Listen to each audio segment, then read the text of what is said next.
The sky, a bruised canvas of deep violet and molten gold, stretched endlessly over the quiet countryside. The last remnants of daylight clung to the horizon, casting long, eerie shadows through the dense forest that lined the narrow dirt road. A cool breeze whistled through the trees, rattling the dry leaves and carrying the faint scent of damp earth and pine. Sam, Mia, Josh, and Riley walked together, their voices breaking the stillness of the evening. They had taken this path countless times before. It was their shortcut home, a well-worn trail cutting through the woods. Tonight, however, something about the journey felt different. The air was heavier, almost electric, as if the trees were holding their breath. Josh sighed loudly, dragging his sneakers through the loose dirt. "This shortcut's a joke," he grumbled. "Your secret way is just more walking, Sam." Sam smirked, unfazed. "Trust me, it's faster." Mia crossed her arms, unimpressed. "You said that half an hour ago." Riley, who had been trailing slightly behind the group, barely heard them. His gaze was fixed on the tree line, where the darkness thickened unnaturally. The trees swayed gently, yet the rustling leaves carried no real sound. An unsettling quiet had settled over the woods, as if something unseen lurked just beyond their sight. Then he saw it. A tunnel. It stood a short distance away, nestled within the undergrowth as though it had been waiting to be discovered. The entrance was wide, almost perfectly circular, framed by thick stone that looked ancient, weathered and cracked by time. Vines crawled up its sides like veins, and the mouth of the tunnel gaped open, swallowing the dim light of dusk. Riley stopped in his tracks. "Guys!" The others turned, following his gaze. Mia's brow furrowed. "That wasn't here before." Josh scoffed, rolling his eyes. "Of course it was. We just never noticed." Sam took a slow step forward, his head tilting in curiosity. "It's weird, though. No signs, no markings, just a tunnel in the middle of nowhere." Riley's stomach twisted. "It feels wrong." Josh grinned, his usual bravado kicking in. Only one way to find out. Stepping inside was like entering another world. The first thing Riley noticed was the air, thick, stagnant, clinging to his skin like a damp shroud. It smelled of old earth and something faintly metallic, a scent that sent an uneasy shiver down his spine. Their footsteps echoed eerily against the stone floor, the sound stretching unnaturally down the passage. The tunnel's walls were rough, made of uneven bricks that jutted out at odd angles, like bones pressing through thin skin. The deeper they moved, the more the darkness thickened, swallowing the edges of their vision. Josh flicked on his flashlight, and a narrow beam cut through the void. The tunnel extended far beyond what should have been possible, an impossibly long corridor stretching endlessly ahead. No curves, no breaks, just darkness. "This is awesome," Sam whispered, his voice barely above a breath. Mia shivered, rubbing her arms. "It's colder here." Riley hesitated before reaching out to touch the wall. It was dry, too dry for a place that felt so damp. He swallowed hard. Something's not right. Josh, oblivious to the growing tension, walked ahead with an easy confidence. He whistled, the sound bouncing around them before twisting into something unnatural, distorted, stretched, warped. Mia flinched. "Let's not go too far." Josh smirked, scared. Mia scowled but didn't answer. Then, a whisper, soft, almost a sigh. They all froze. Riley's breath caught in his throat. "Did you hear that?" No one answered. Josh lifted his flashlight, sweeping the beam ahead. The tunnel remained the same, endless, empty, wrong. The silence pressed against them, heavier now. Mia grabbed Sam's sleeve. "We should go back." Josh chuckled, but there was a nervous edge to it. "Come on, it's just a tunnel. Probably just the wind." Riley wasn't convinced. His heartbeat pounded in his ears. Then, something moved. At the very edge of the flashlight's reach, just beyond the visible light, stood a figure. Still, watching. For a moment, none of them moved. The figure stood motionless, a silhouette barely distinguishable from the darkness itself. It had no features, no details, just a vague, human-like outline that seemed to pulse with the shifting shadows. Riley tried to speak, but his voice stuck in his throat. The flashlight flickered. The figure was gone. "Did you see that?" Riley rasped, his skin crawling. Mia clutched his arm, her grip ice cold. "See what?" Josh swung the flashlight wildly. "Dude, there's nothing there." But Riley knew what he'd seen. A gust of air brushed past them, carrying a stronger wave of that strange metallic scent. The tunnel suddenly felt too small, as if the walls were pressing inward. Mia took a shaky step back. "We're leaving." Sam nodded. "Yeah, let's go." Josh sighed but didn't argue. "Fine. Whatever." They turned and stopped. The exit was gone. The tunnel stretched behind them, just as endlessly as it had ahead. Mia's breathing turned shallow. No, we didn't walk that far." Josh tightened his jaw. "We must have taken a turn." Riley shook his head. "There weren't any turns." Silence. Then a whisper. "Close. Too close." Mia spun around, eyes wide. Who said that? Nobody answered. Josh's knuckles whitened around the flashlight. "We keep moving." One direction. They walked faster, their footsteps an unnatural echo in the too quiet space. Riley's skin prickled with every step. The air thickened, pressing against him like unseen hands. Then Josh stopped. "What is it?" Mia whispered. Josh lifted his flashlight. Another tunnel had appeared, branching off to the right. Riley's stomach twisted. That wasn't there before. Mia grabbed his sleeve. "I don't like this." Neither did he. Josh, however, grinned. "We gotta check it out." Riley grabbed his arm. "No, we don't." Josh yanked free. "Come on, what's the worst that could happen?" The tunnel waited, black, silent, and breathing. Something in the darkness shifted. Mia took a step back. "We go back. Now." Josh turned toward her, rolling his eyes. Then the light flickered, and the walls moved. Not a trick of the eyes. Not an illusion. The bricks rippled like water. The tunnel exhaled. Then the lights went out. Mia screamed. Riley grabbed blindly, but there was nothing. Only space where his friends had been. A rush of cold air swept through him, stealing the breath from his lungs. The darkness was alive, curling around him like fingers. A whisper in his ear. Low, amused. "Run." He did. Or at least, he thought he did, because when the light returned, Josh was gone. The second tunnel was narrower, colder. Their footsteps barely echoed now, swallowed by the thick silence pressing in on all sides. The walls were damp, and the air had a strange metallic scent, like rust or blood. Mia's hand trembled in Riley's. Josh slowed down. Josh didn't. He was ahead now, his flashlight bouncing off the slick stone walls. His steps were eager, careless. The deeper they went, the heavier the air became, pressing down on her chest like an unseen weight. Then, a sound, faint, a slow, dragging noise, like something heavy being pulled across the ground. Josh stopped. The flashlight flickered again. Then I went out.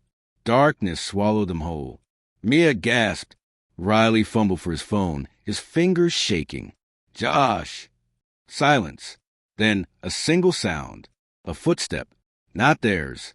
Sam cursed under his breath. "Turn the light back on." Josh's voice came, shaky now. I'm trying." His breaths were shallow, uneven. Then a breath, right behind them. Soft, slow.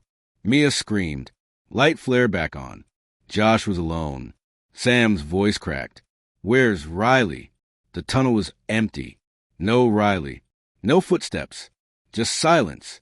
Mia's breathing came fast, ragged. He was right here. Her voice was barely above a whisper, but echoed down the passage, stretching unnaturally into the darkness. Josh swallowed hard. Maybe he ran back? Mia shook her head violently. Riley wouldn't just. Then something new. A door. Old. Wooden. Standing in the wall where there had been nothing before.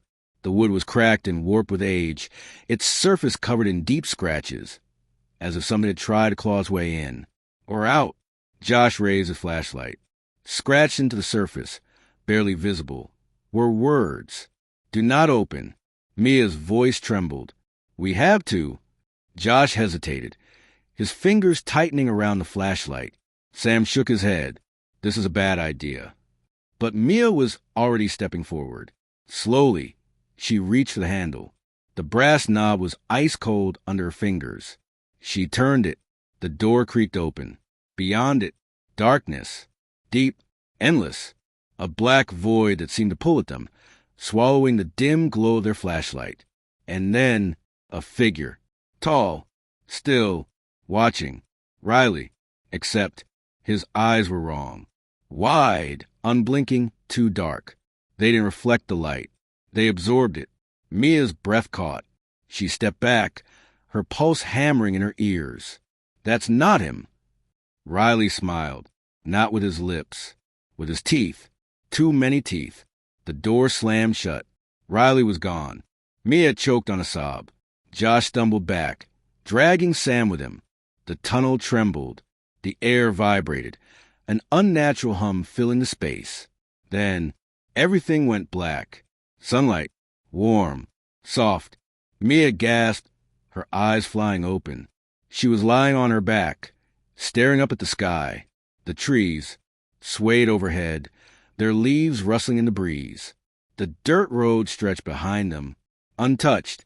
Josh groaned, rubbing his head. What the hell just happened? His voice was thick with confusion. Sam sat up beside him, eyes wild. Where's Riley? They turned. The tunnel was gone. No entrance. No stone archway. Just trees and silence. Mia's hand shook.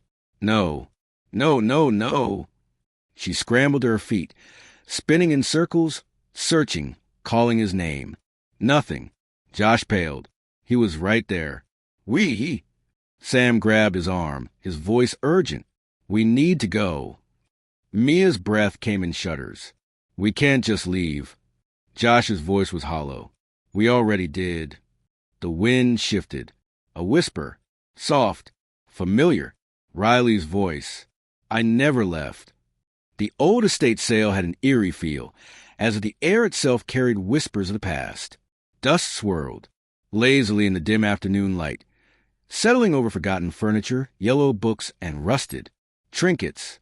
The scent of age lingered, old wood, faded paper, and something deeper, something, like damp earth after a storm. People moved through the cluttered rooms in hushed voices, their fingers brushing over the remnants of a life once lived. A cracked porcelain doll lay abandoned on a wooden chair, its glassy eyes staring at nothing. A grandfather clock, its hands frozen in an unknown hour, stood against the far wall, its silence unsettling. Suri wasn't looking for anything in particular.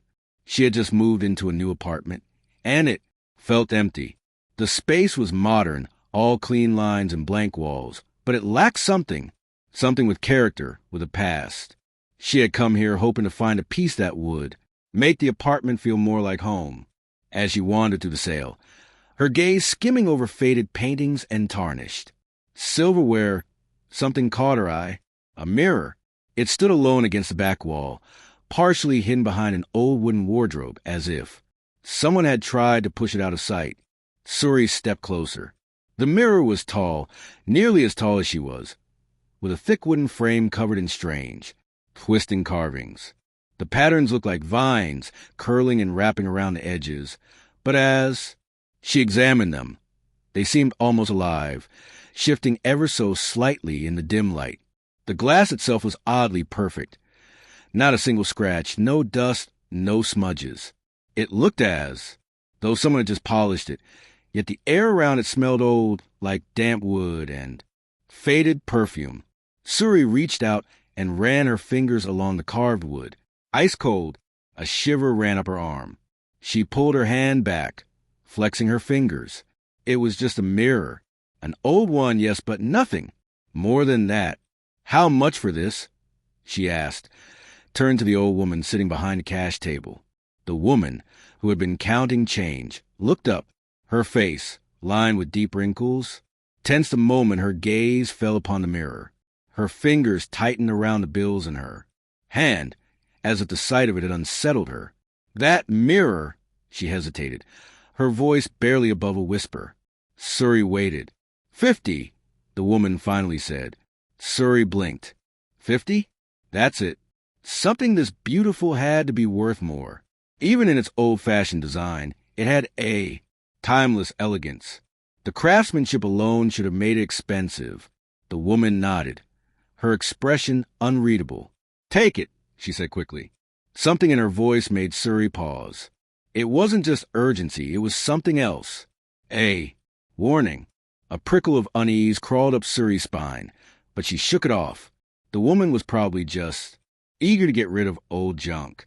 She handed over the cash, lifted the mirror carefully, and carried it to her car. The frame was heavy, much heavier than it looked, but she managed to maneuver it into the back seat. As she reached the driver's seat, a strange sensation washed over her, like someone was watching. Her skin prickled. She glanced around. The parking lot was mostly empty. A few cars, an old lamppost flickering in, the afternoon light, a single bird pecking at the pavement. But then, in the mirror's reflection behind her, a shadow moved. A flicker, quick and unnatural. She spun around. Nothing was there. Her chest felt tight. Probably just her imagination. She had read too many horror stories, watched too many late-night movies. With a deep breath, she climbed into the car and started the engine. She didn't notice the old woman still watching her from the porch, her lips pressed into a thin line, her fingers curling into the fabric of her skirt. And she didn't hear the whisper that slipped past the woman's lips. Poor girl. Suri carried the mirror into her apartment, her arms aching from the effort. The weight of it was surprising. It felt heavier now than it had at the sale, as if it had absorbed something along the way. She set it against the far wall in the living room, where the sunlight from the window hit it perfectly. The glass caught the light in an almost unnatural way, as if it were drinking it in rather than reflecting it. She stepped back, tilting her head. It looked perfect, too perfect. She ran her fingers over the carvings again, tracing the delicate lines of the twisting patterns. The wood was still ice cold. Shaking off the unease, she turned away and grabbed her phone. She snapped a quick picture, thinking it would look great on social media. Estate sale find. My new favorite thing. But when she checked the photo, a strange feeling crept up her spine. The mirror looked normal, but the reflection of the room inside it seemed darker. The light in. The picture didn't match what she saw in real life. She frowned. Maybe just a trick of the camera. Shrugging it off, she put her phone away and went to make dinner. That night, the apartment was quiet. Too quiet. She lay in bed, tossing and turning, unable to sleep. The silence pressed against her ears, heavy and unnatural. Usually, she could hear distant city sounds. Cars passing, people talking, the occasional siren. But tonight, there was nothing, as if the whole world had gone still. At midnight, she finally gave up and got out of bed. Maybe some water would help. She padded barefoot through the apartment, the wooden floor cool against her skin. As she passed the living room, her gaze flickered to the mirror. Something made her stop. She turned, staring at it in the darkness. The reflection showed the living room, her couch, her coffee table, the window with the curtains drawn shut. Then a flicker, a movement, like something shifting deep within the glass. Her breath caught. She leaned in closer, her heart hammering against her ribs. Nothing, just her own reflection, staring back at her. Suri let out a nervous laugh, shaking her head. Losing it, she muttered to herself. She turned away, but as she took a step, a cold wave of fear rushed through her. Her skin prickled. Her mouth went dry. She didn't want to look back, didn't want to check, but some deep, horrible instinct made her. Slowly, she turned her head. Her reflection hadn't moved. It was still standing there, staring. Suri's stomach dropped. For a long, breathless moment, neither of them moved. Then, her reflection smiled. A slow, unnatural smile that stretched too wide. A chill crawled down Suri's spine. She stepped back. The reflection didn't. And then It raised its hand and knocked against the glass. A dull, hollow knock echoed through the room. Suri stumbled backward, her breath coming in short gasps. No, no, no! The reflection took a step closer, but Suri hadn't moved. She turned and ran, her heart slamming against her ribs. Behind her, the mirror stood silent, and in its glass, the reflection of Suri kept watching, smiling. Over the next few days, the feeling of being watched only grew stronger. Sometimes, while reading or watching TV, she would catch movement in the corner of her eye, a flicker in the mirror, a shift, but whenever she looked directly at it, the reflection was still. Then came the whispers, soft, faint, almost like the wind, but there was no wind inside her apartment. One night, she woke up gasping, her heart racing. She had dreamt of standing in front of the mirror, unable to move, as something inside knocked against the glass from the other side. She shook off the dream, rubbing her arms against the cold that seemed to settle into her bones. She needed to get rid of the mirror. Tomorrow, the next night, everything changed. She was brushing her teeth when she heard it, a soft creak, like someone stepping on the wooden floor. Her breath hitched. Slowly, she turned off the tap and listened. Silence. She stepped out of the bathroom, moving toward the living room. The mirror stood there, silent, reflecting the darkened apartment. But the reflection was wrong. The furniture was there, the walls, the windows. Everything was in place. But the Suri in the mirror was smiling, a slow, unnatural smile that stretched too wide. Suri's heart slammed against her ribs. Her reflection raised a hand and knocked against the glass. A dull, hollow knock echoed through the room. Suri stumbled back, her breath coming in short gasps. No, no, no! The reflection stepped closer, but Suri hadn't moved. It placed its hand against the glass and started pushing. The surface of the mirror rippled like water. The reflection's fingers pressed through. Suri turned and ran. She didn't stop running until she was outside, breathless, heart pounding. The night air was freezing, but she barely felt it. She pulled out her phone and dialed her best friend, Aisha. Aisha, I need you to come over, she said, her voice shaking. What's wrong? The mirror, she whispered. Something's wrong with it. Silence. Then Aisha sighed. Suri, it's just a mirror. Please, Suri begged. Aisha groaned. Fine, I'll be there in 10. Suri hung up, staring up at her apartment window. Something moved behind the glass. But it wasn't her. Aisha arrived, annoyed but concerned. Okay, what's the problem? Suri led her inside. The mirror stood exactly where it had been, still and silent. Aisha crossed her arms. Looks normal to me. Suri shook her head. Watch. She picked up a book and threw it at the mirror. It didn't reflect the impact. The book disappeared into the glass. Aisha's face lost all color. Then the book flew back out, landing on the floor, but the reflection of the book, staying inside the mirror. Suri and Aisha started, frozen in fear. Then the reflection of Suri turned and spoke. You shouldn't have bought me. They ran. They didn't stop until they were outside, gasping for air. We have to destroy it, Aisha said. Suri nodded. Fire? Aisha shook her head. No, mirrors don't burn. Suri thought for a moment. A hammer. They grabbed a hammer from the toolbox and marched back inside. The reflection was waiting. It grinned, stepping closer. Suri raised the hammer. The reflection whispered, You break me, you take my place. Suri hesitated. Aisha grabbed the hammer. Screw this. She swung. The mirror shattered. For a moment, silence. Then, a blood-curdling scream echoed through the room. A gust of wind blew past them. The lights flickered, and the mirror was gone. Only an empty wall remained. Aisha and Suri stared at each other, their hearts still racing. Is it over? Aisha whispered. Suri didn't answer, because in the corner of the room, the glass shard on the floor still reflected the mirror, and in them, a pair of dark eyes watched, smiling, Ava never believed in bad luck, curses, or ghost stories. She lived in the real world, where everything had a logical explanation. Superstition was for people who needed something to blame when life didn't go their way. But today, something felt off. She sat in her usual coffee shop, nestled in the corner by the window, where she could watch the busy street outside. The scent of freshly ground coffee beans and warm pastries filled the air, mixing with the quiet hum of conversations and the occasional clink of spoons against ceramic mugs.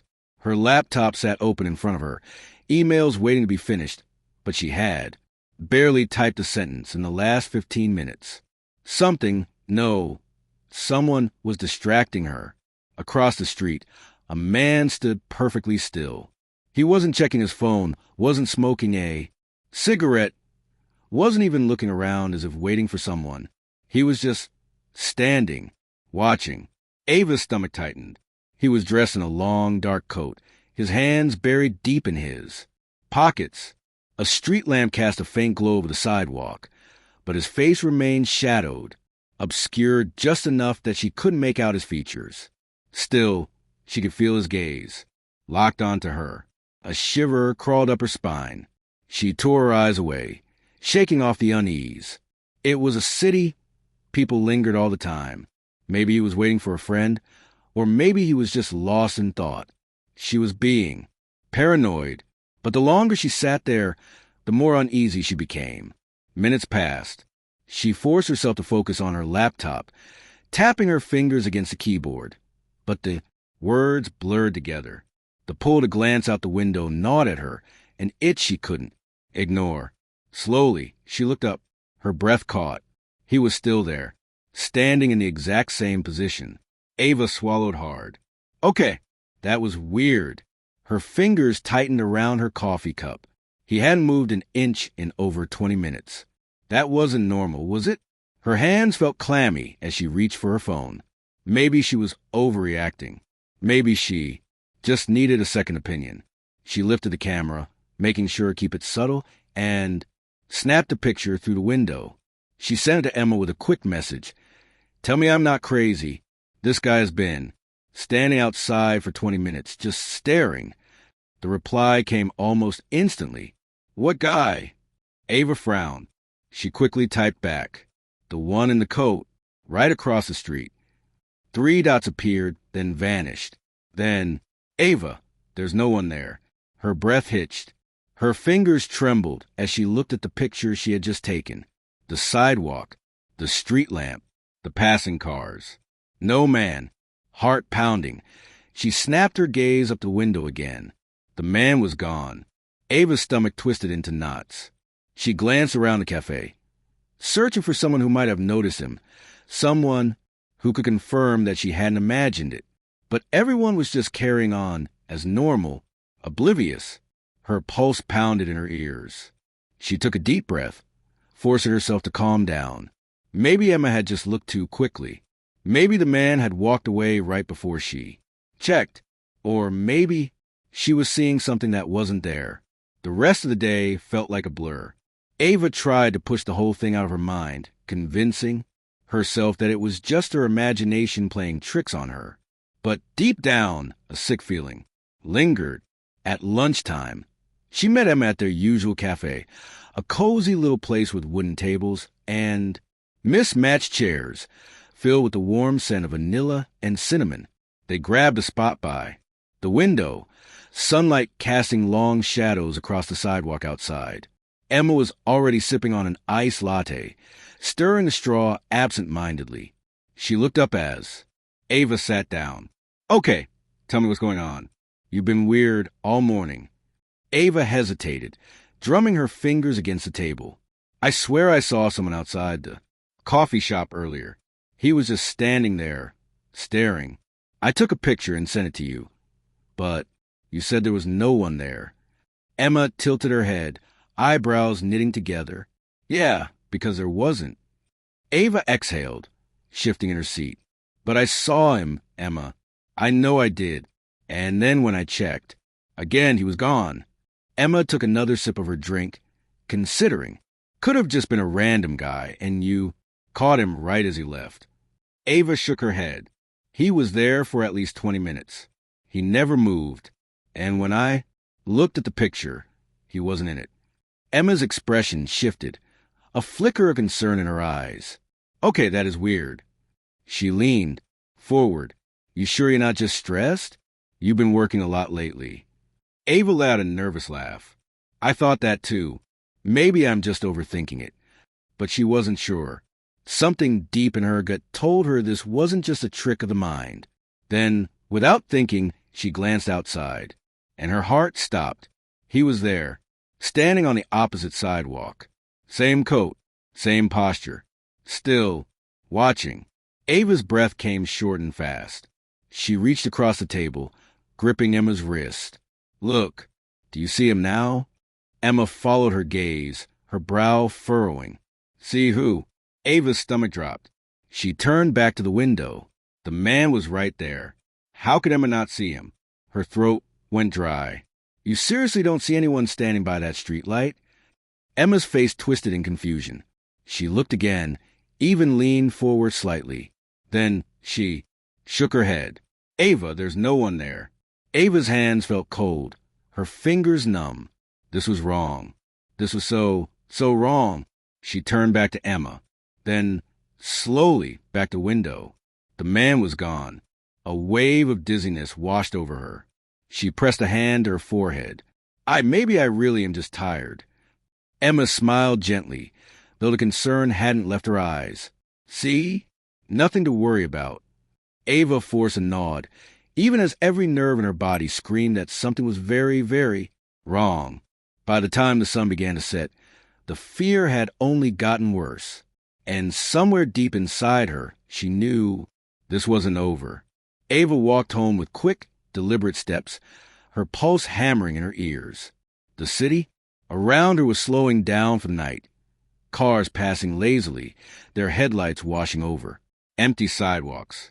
A few distant voices drifted from a bar nearby, laughter cutting through the cold evening air. But for Ava, everything felt muted, distant, as if she were moving through water.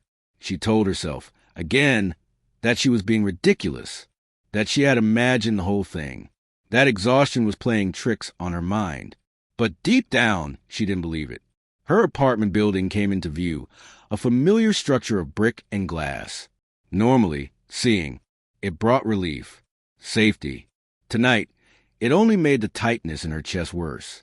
She hurried inside, the glass doors sliding shut behind her. The lobby was mostly empty, except for the night guard, a burly man named Tom, who always greeted her with a nod. Tonight was no different. Evening, Miss Ava, he said, eyes barely lifting from his crossword puzzle. She forced a smile. Evening. Ava walked toward the elevator, pressing the button with a shaky finger. The soft ding of arrival made her exhale in relief. She stepped inside, the warm glow of the overhead lights comforting in its familiarity. The doors slid shut. She let out a breath, closing her eyes for a moment, trying to shake the unease from her body. Then a hand caught the door just before it shut. Ava's heart stopped. The metal doors slid open again, and before she could react, before she could even move, he stepped in, the man in the dark coat. Ava's breath caught in her throat. Every hair on her body stood on end. He didn't say a word. He didn't even look at her. He stood at the far end of the elevator, near the corner, his posture unnaturally stiff. The dim lighting barely touched his face, keeping his features hidden in shadow. Ava's entire body screamed at her to run, to do something, but she couldn't move. Her hands clenched into fists at her sides, nails digging into her palms. She wanted to reach out to press the emergency button, but her arms felt like they were made of lead. The elevator doors slid shut. The small space suddenly felt suffocating. The only sound was the soft hum of the elevator as it ascended. Ava swallowed hard. Her throat felt dry. Then the man turned his head slightly. Not fully. Not enough for her to see his whole face. Just enough to let her know that he was aware of her, that he knew she was there. The air thickened, pressing down on her like an unseen weight. The elevator dinged. The door slid open. He stepped out. Ava let out a shaky breath, relief flooding her chest. Then he did something that made her stomach drop. He smiled. The sight of it sent an icy wave through her body. His mouth stretched too wide, the corners pulling unnaturally far. His teeth, too many too sharp, gleamed under the dim hallway lights. Ava felt like the floor had vanished beneath her. She was frozen, unable to move, unable to breathe, as he disappeared down the hallway. The door shut again, sealing her inside the metal box. Ava slammed the button for her floor, heart hammering against her ribs. Her hands trembled violently as she squeezed her eyes shut. This isn't real. This isn't real. The elevator dinged again. Her floor. She stumbled out, fumbling for her keys with shaking fingers. The hallway stretched in front of her, long and empty. Every step felt too loud, echoing in the silence. Finally, she reached her apartment. She shoved the key into the lock, twisting it with more force than necessary. The door swung open, and she practically threw herself inside, slamming it shut behind her. She locked the deadbolt, then the chain. Then she pressed her back against the wood, her chest rising and falling in quick, uneven breaths. Silence. She was alone, but she couldn't shake the feeling. He wasn't gone. Somewhere he was waiting, watching, and the next time she saw him, she might not be able to look away. Ava barely slept. Every time she closed her eyes, she saw him, standing there staring, his face just out of reach. That awful, too wide smile burned into her mind. At some point, exhaustion overtook her, but it was a restless, dream-ridden sleep. She woke up to the sound of her phone buzzing on the nightstand. A message from Emma. "Hey, you okay? You were acting weird yesterday." Ava hesitated before typing back. "Yeah, just tired. Let's meet for coffee later." She needed to tell someone. She couldn't keep this to herself. By the time she arrived at the cafe, the sun was high in the sky, casting sharp shadows along the sidewalk. The sight of normal people, walking their dogs, chatting on their phones, sipping lattes, almost made her feel ridiculous for how terrified she'd been. Almost. Emma was already at a table, sipping her drink. She looked up and frowned. "Wow, you look like you've seen a ghost." Ava forced a laugh. "That's not far from the truth." Emma set her cup down. "Okay, Spill." Ava hesitated, then leaned in, lowering her voice. "The man I told you about. I saw him again. Last night." Emma's expression shifted. "You mean the one you thought you saw?" "No," Ava said, voice tight. "I saw him. In the elevator. He got in with me." Emma's eyes widened. "What? Did he say anything?" Ava shook her head. "No, but he turned to me and he smiled." "Emma, it wasn't a normal smile. It was..." She shivered, rubbing her arms. "Wrong. His mouth was too wide. His teeth..." She stopped, swallowing hard. Emma's concern deepened. "Ava, are you sure this isn't just your mind playing tricks on you? Maybe you're stressed or sleep-deprived." "I know what I saw." Ava snapped a little too harshly. Emma held up her hands. Okay. What do you want to do?" Ava exhaled, rubbing her temples. "I don't know, but I have a feeling this isn't over." Emma reached across the table, squeezing her hand. "We'll figure it out. You're not alone." Ava nodded, though she wasn't sure she believed it, because as she looked out the cafe window, there he was, standing across the street, watching. Ava's blood ran cold. She turned to Emma, barely able to get the words out. "Tell me you see him." Emma followed her gaze, then frowned. "Ava, there's no one there." Ava felt the world tilt beneath her. She turned back. The man was gone. Ava clutched the table to keep from swaying. Her pulse thundered in her ears. And deep inside, she knew this wasn't just a stalker. It wasn't even human. And whatever it wasn't done with her yet. Noah was 6 years old when he first saw the shadow under his bed. It was late at night, and the warm glow of his nightlight cast a dim circle of light on the floor, but it wasn't enough to push. back to heavy darkness pooling beneath the wooden frame. He lay on his back, staring at the ceiling, his small hands clutching the blanket to his chin, as if the fabric alone could protect him from the creeping unease building in his chest. The house was silent. His parents had gone to bed an hour ago, and even the distant hum of the refrigerator had stopped. The only sound was the soft ticking of the clock on his wall. But Noah could hear something else, a faint whispering, barely more than a breath, coming from under his bed. At first, he thought it was a wind. He turned his head toward the window, but the curtains remained still. There was no draft, no rustling of leaves outside. The windows were shut tight, sealed against the cold autumn night. He held his breath, straining his ears. The sound was so soft, like a voice just on the edge of hearing, murmuring words he couldn't quite understand. Curiosity, mixed with fear, gripped his small body. His fingers clutched the blanket tighter, but he found himself shifting closer to the edge of the mattress. Slowly, hesitantly, he leaned over and peered into the darkness below. A pair of eyes stared back at him. Noah's breath caught in his throat. His heart pounded so hard it felt like it might burst. The eyes weren't like his own, weren't like anything he had ever seen before. They weren't white. They weren't blue or brown or green. They were black, darker than the shadows around them, yet somehow still gleaming. Then they blinked. Noah gasped, jerking upright. His tiny hands clutched at the blanket as he scrambled backward, pressing himself against the headboard. His breathing was quick and shallow, and for a moment, he thought about calling for his parents. But what if they didn't believe him? He squeezed his eyes shut and yanked the blanket over his head, curling into a ball. His fingers trembled as he pressed them against his ears, trying to block out everything. But the whispering didn't stop.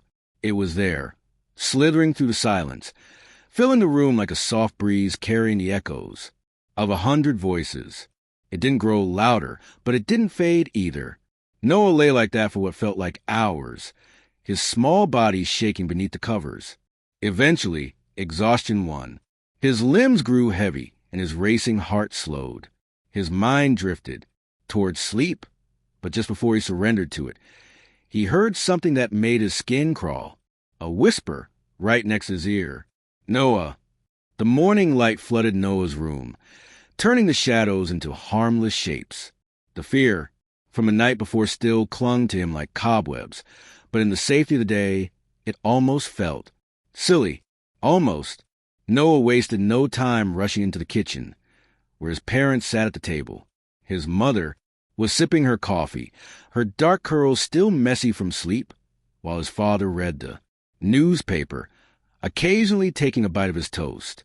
Mom, Dad. Noah's voice was urgent, his tiny hands gripping the edge of the table. There's something under my bed. His mother lowered her cup, concern flashing in her warm brown eyes. What do you mean, sweetheart? I saw it last night. It had eyes, and it whispered to me. Noah's voice wavered, his small body tense with the weight of what he had seen. His father chuckled, shaking his head. It's just your imagination, buddy. Maybe a bad dream. No. Noah shook his head fiercely. It was real. I saw it move. His father sighed, folding the newspaper and setting it aside. Noah, you're old enough to know that monsters aren't real. Shadows are just tricks of the light. But, no buts, his father said firmly. You're letting your imagination run wild. Noah's mother gave him a gentler look. How about I check under your bed tonight? If there's nothing there, will you promise to sleep without worrying? Noah hesitated.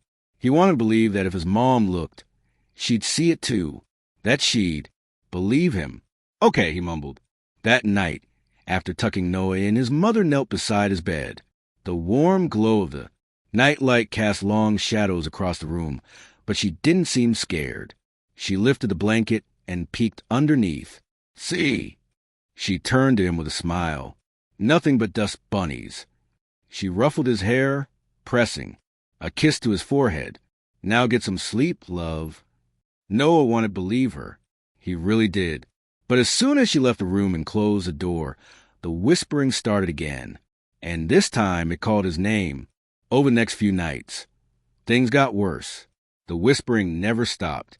It was there every night, just beyond his understanding, soft, raspy, filled with something wrong. Noah tried to ignore it. He buried his face in his pillow, squeezed his eyes shut, and counted. Sheep. But ignoring it didn't make it go away. The shadow didn't just whisper anymore. It moved. Noah would see it shifting in the darkness, growing longer, stretching toward him in slow, deliberate motions. The eyes would flicker open and shut, blinking at him like something alive. One night, he tried to be brave. He sat up in bed, gripping his blanket like a shield, and whispered, "Who are you?" The whispering stopped. The silence stretched. And then it laughed, a dry, crackling sound, like dead leaves rustling in the wind, like something ancient, something that had been waiting a very, very long time. Noah screamed. His father burst into the room, flipping on the light. The brightness chased away the shadows, leaving nothing but the normal shapes of his toys and furniture. "Noah, what is it?" His father's face was a mixture of exhaustion and irritation. "The shadow," Noah cried. "It laughed at me." His father groaned, rubbing his temples. "Noah, enough. There's no such thing as a shadow. That talks. You're letting your imagination get the best of you. But, no buts." His father's voice was firm. "If you keep this up, we'll have to take away your nightlight. You're too old for this nonsense." Tears burned in Noah's eyes. He wanted to stop being scared. He wanted to believe his dad. But the shadow wouldn't leave him alone. And worse, it was getting closer. By the end of the week, Noah stopped sleeping. His face grew pale and dark circles bloomed under his eyes. He refused to play with his toys and refused to eat much at dinner. His mother started to worry. "I think something is really bothering him," she whispered to her husband one evening. "Maybe. I don't know. This is different. He looks scared all the time." That night, his mother stayed up later than usual. Just as she was about to go to bed, she heard something faint, almost like wind whistling through a crack in the window, except the windows were shut. Frowning, she walked down the hall and stopped outside Noah's door. She pressed her ear against it. Whispers, low, raspy voices, more than one. Chills ran down her spine. She swung the door open. Noah was sitting up in bed, trembling, his wide eyes locked on the darkness under his bed. His lips were moving, but no sound came out. "Noah," she called. He flinched and turned to her, his face pale as a ghost. "It's trying to come out," he whispered. Her stomach dropped. That night, Noah's mother refused to leave his room. She brought in a chair and sat beside his bed, determined to prove to him and to herself that there was nothing to be afraid of. Hours passed. The house was silent. Then a slow, scraping sound came from under the bed. Noah's mother froze. Her breath hitched. Had she imagined it?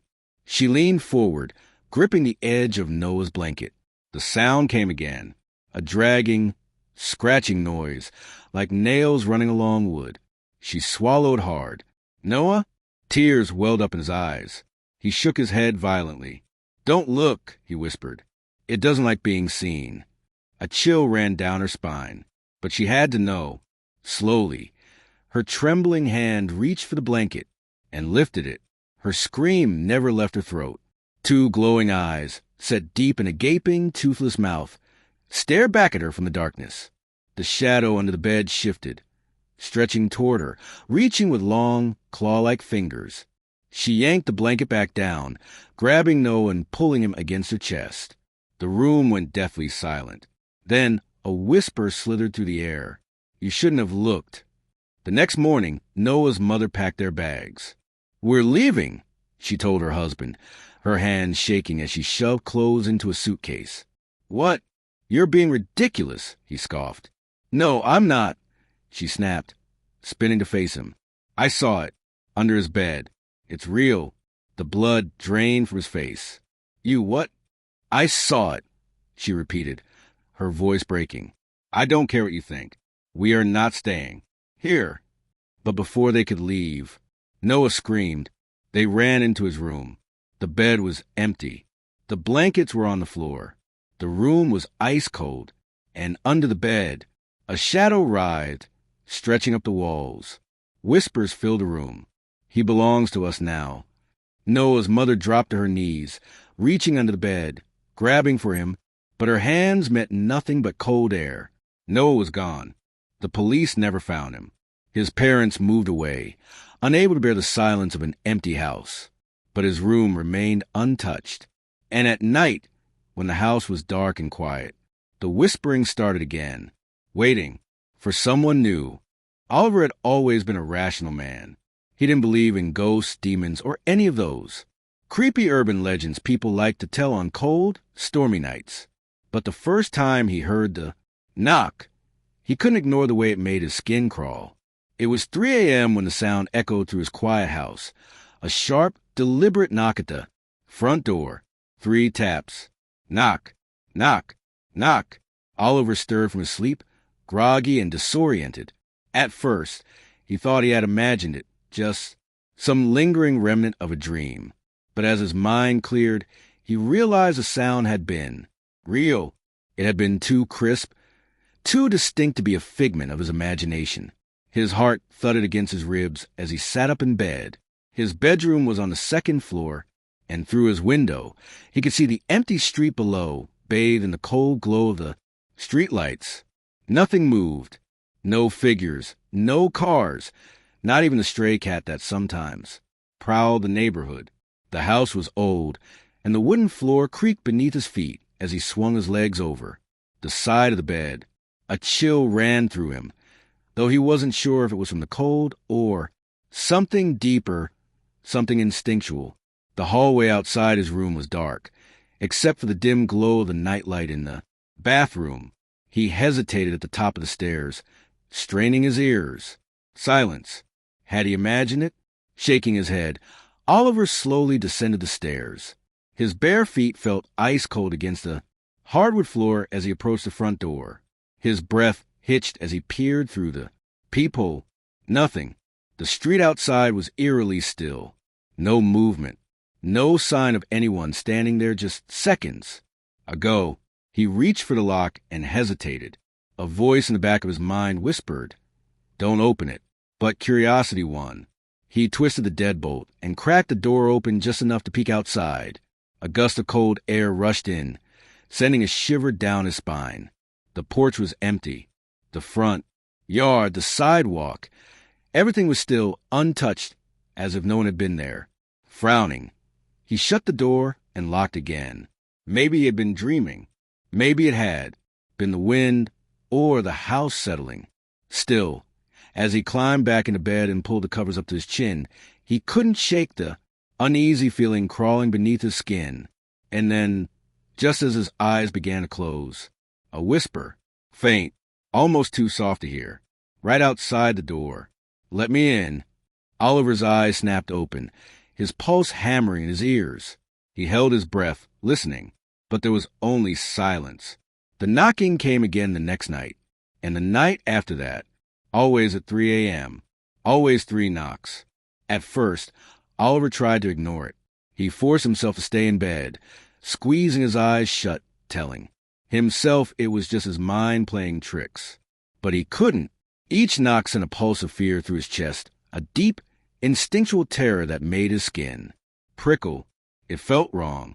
By the 4th night, he was ready. He sat in the living room, directly across from the front door, staring at it as the clock on the wall ticked toward 3 a.m. 2:59. He held his breath. The clock struck 3. Knock, knock, knock. Oliver's heart slammed against his ribs. The sound was clear, precise. There was no mistaking. Something was standing outside his house. He clenched his fists, his nails digging into his palms. This time, he wouldn't be afraid. This time, he would catch whoever was playing this twisted game with him. He grabbed the baseball bat he brought downstairs earlier and rose to his feet, his pulse thundering in his ears as he approached the door. One deep breath. His hand tightened around the doorknob, and then he yanked it open. Nothing. The porch was empty. The street was deathly still. But something was different this time. As Oliver turned back toward the house, a wave of cold dread washed over him. There, on the wooden surface of the door, were 3 deep scratches, long, jagged, claw-like marks. His stomach twisted. He hadn't heard anything scrape the door. No dragging, no scratching, only the knocks. But the marks were there, fresh. Something had been standing there. Something had been watching. The next morning, Oliver called his best friend, Daniel. "There's someone messing with me," Oliver said, his fingers gripping the phone tightly. Every night at 3 a.m., 3 knocks. No one's there, but now there are scratches on my door. Daniel, always a skeptic, chuckled. "Dude, it's probably just some kid playing a prank." For 5 nights in a row, always at the exact same time. Oliver ran a hand through his hair. "This isn't normal." Daniel sighed. "Look, I'll come over tonight. We'll sit on your porch with a camera. When your little ghost knocks, we'll catch them in the act." Oliver wasn't convinced, but he didn't want to be alone when it happened again. "Fine." That night, Daniel arrived just before midnight, armed with a camera, a flashlight, and a smug grin. "All right, let's bust this mystery." They set up on the porch, bundled in hoodies against the cold, waiting. 2:59 a.m. Daniel adjusted his camera. "All right, let's see this." The clock hit 3 a.m. Knock, knock, knock. Daniel froze. His face paled, and his grip on the camera tightened.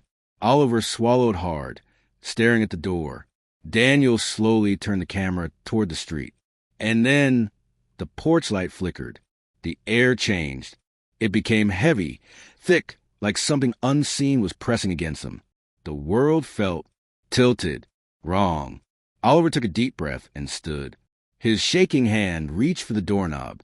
He threw the door open. Nothing. No wind. No footsteps. No sign of anyone. But then Daniel let out a strangled gasp. He pointed a trembling finger at the ground. There, in the dirt just outside the door, were footprints. But they weren't human. They were long, narrow prints with clawed toes. Something had been standing there. Something had been watching them.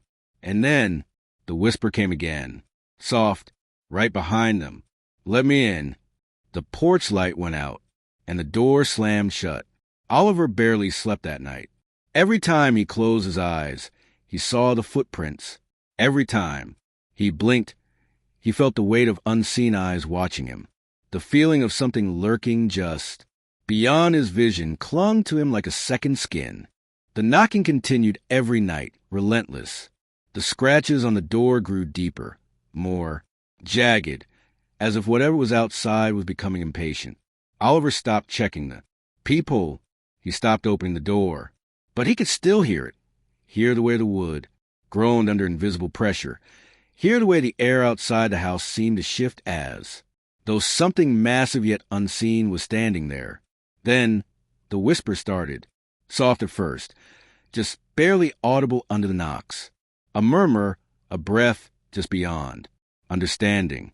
A sound that felt like it was meant for him alone. Oliver thought he was imagining it, that his exhausted brain was playing tricks on him. But then, one night, as he lay awake in bed, staring at the ceiling, the whisper cut through the silence like a blade. "Let me in." Oliver sat up so fast, he nearly fell out of bed. His breath came in sharp gasps, and his skin was clammy with sweat. The knocking came again, louder than ever. Bang, bang, bang. It rattled the walls. It made the floorboards tremble. And then the whisper followed, curling around the edges of his mind like smoke. "Let me in." Oliver's stomach twisted. He grabbed his phone with shaking hands, scrolling through his contacts. He needed to call someone. He needed someone, anyone, to hear this. Before he could press a button, the knocking stopped. For the first time in weeks, silence filled the house. But Oliver didn't feel relieved. He felt watched. And when he turned his head toward the darkest corner of his bedroom, The shadows seemed just a little too thick, a little too deep, a little too alive. Oliver couldn't take it anymore. He decided that tonight he would stay up with every single light in the house turned on.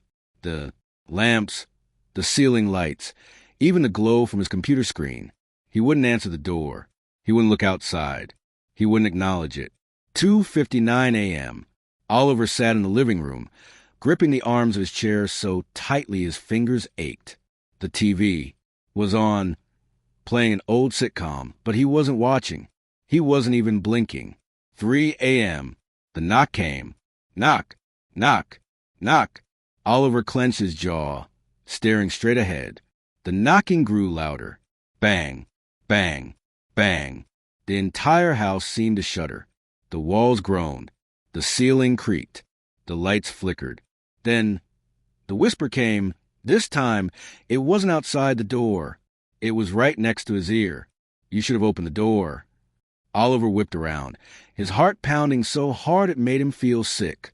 Nothing. There was nothing there, but his blood ran cold. The knock hadn't come from the front door this time. It had come from inside the house. His breath hitched.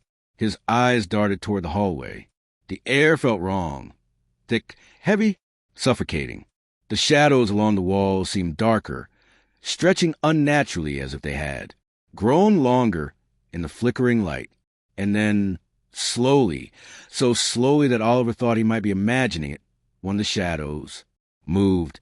A shape, tall and thin, peeled itself away from the darkness. It stood at the edge of the hallway, its head tilted at an unnatural angle. Its eyes were empty voids, black, endless, watching him. Oliver couldn't move. The thing smiled, a wide, unnatural grin that stretched too far, filled with too many teeth. The lights flickered again. Then they went out, and Oliver screamed. The next morning, Daniel arrived at Oliver's house, knocking on the door. No answer. He frowned and knocked again, harder this time. Still nothing.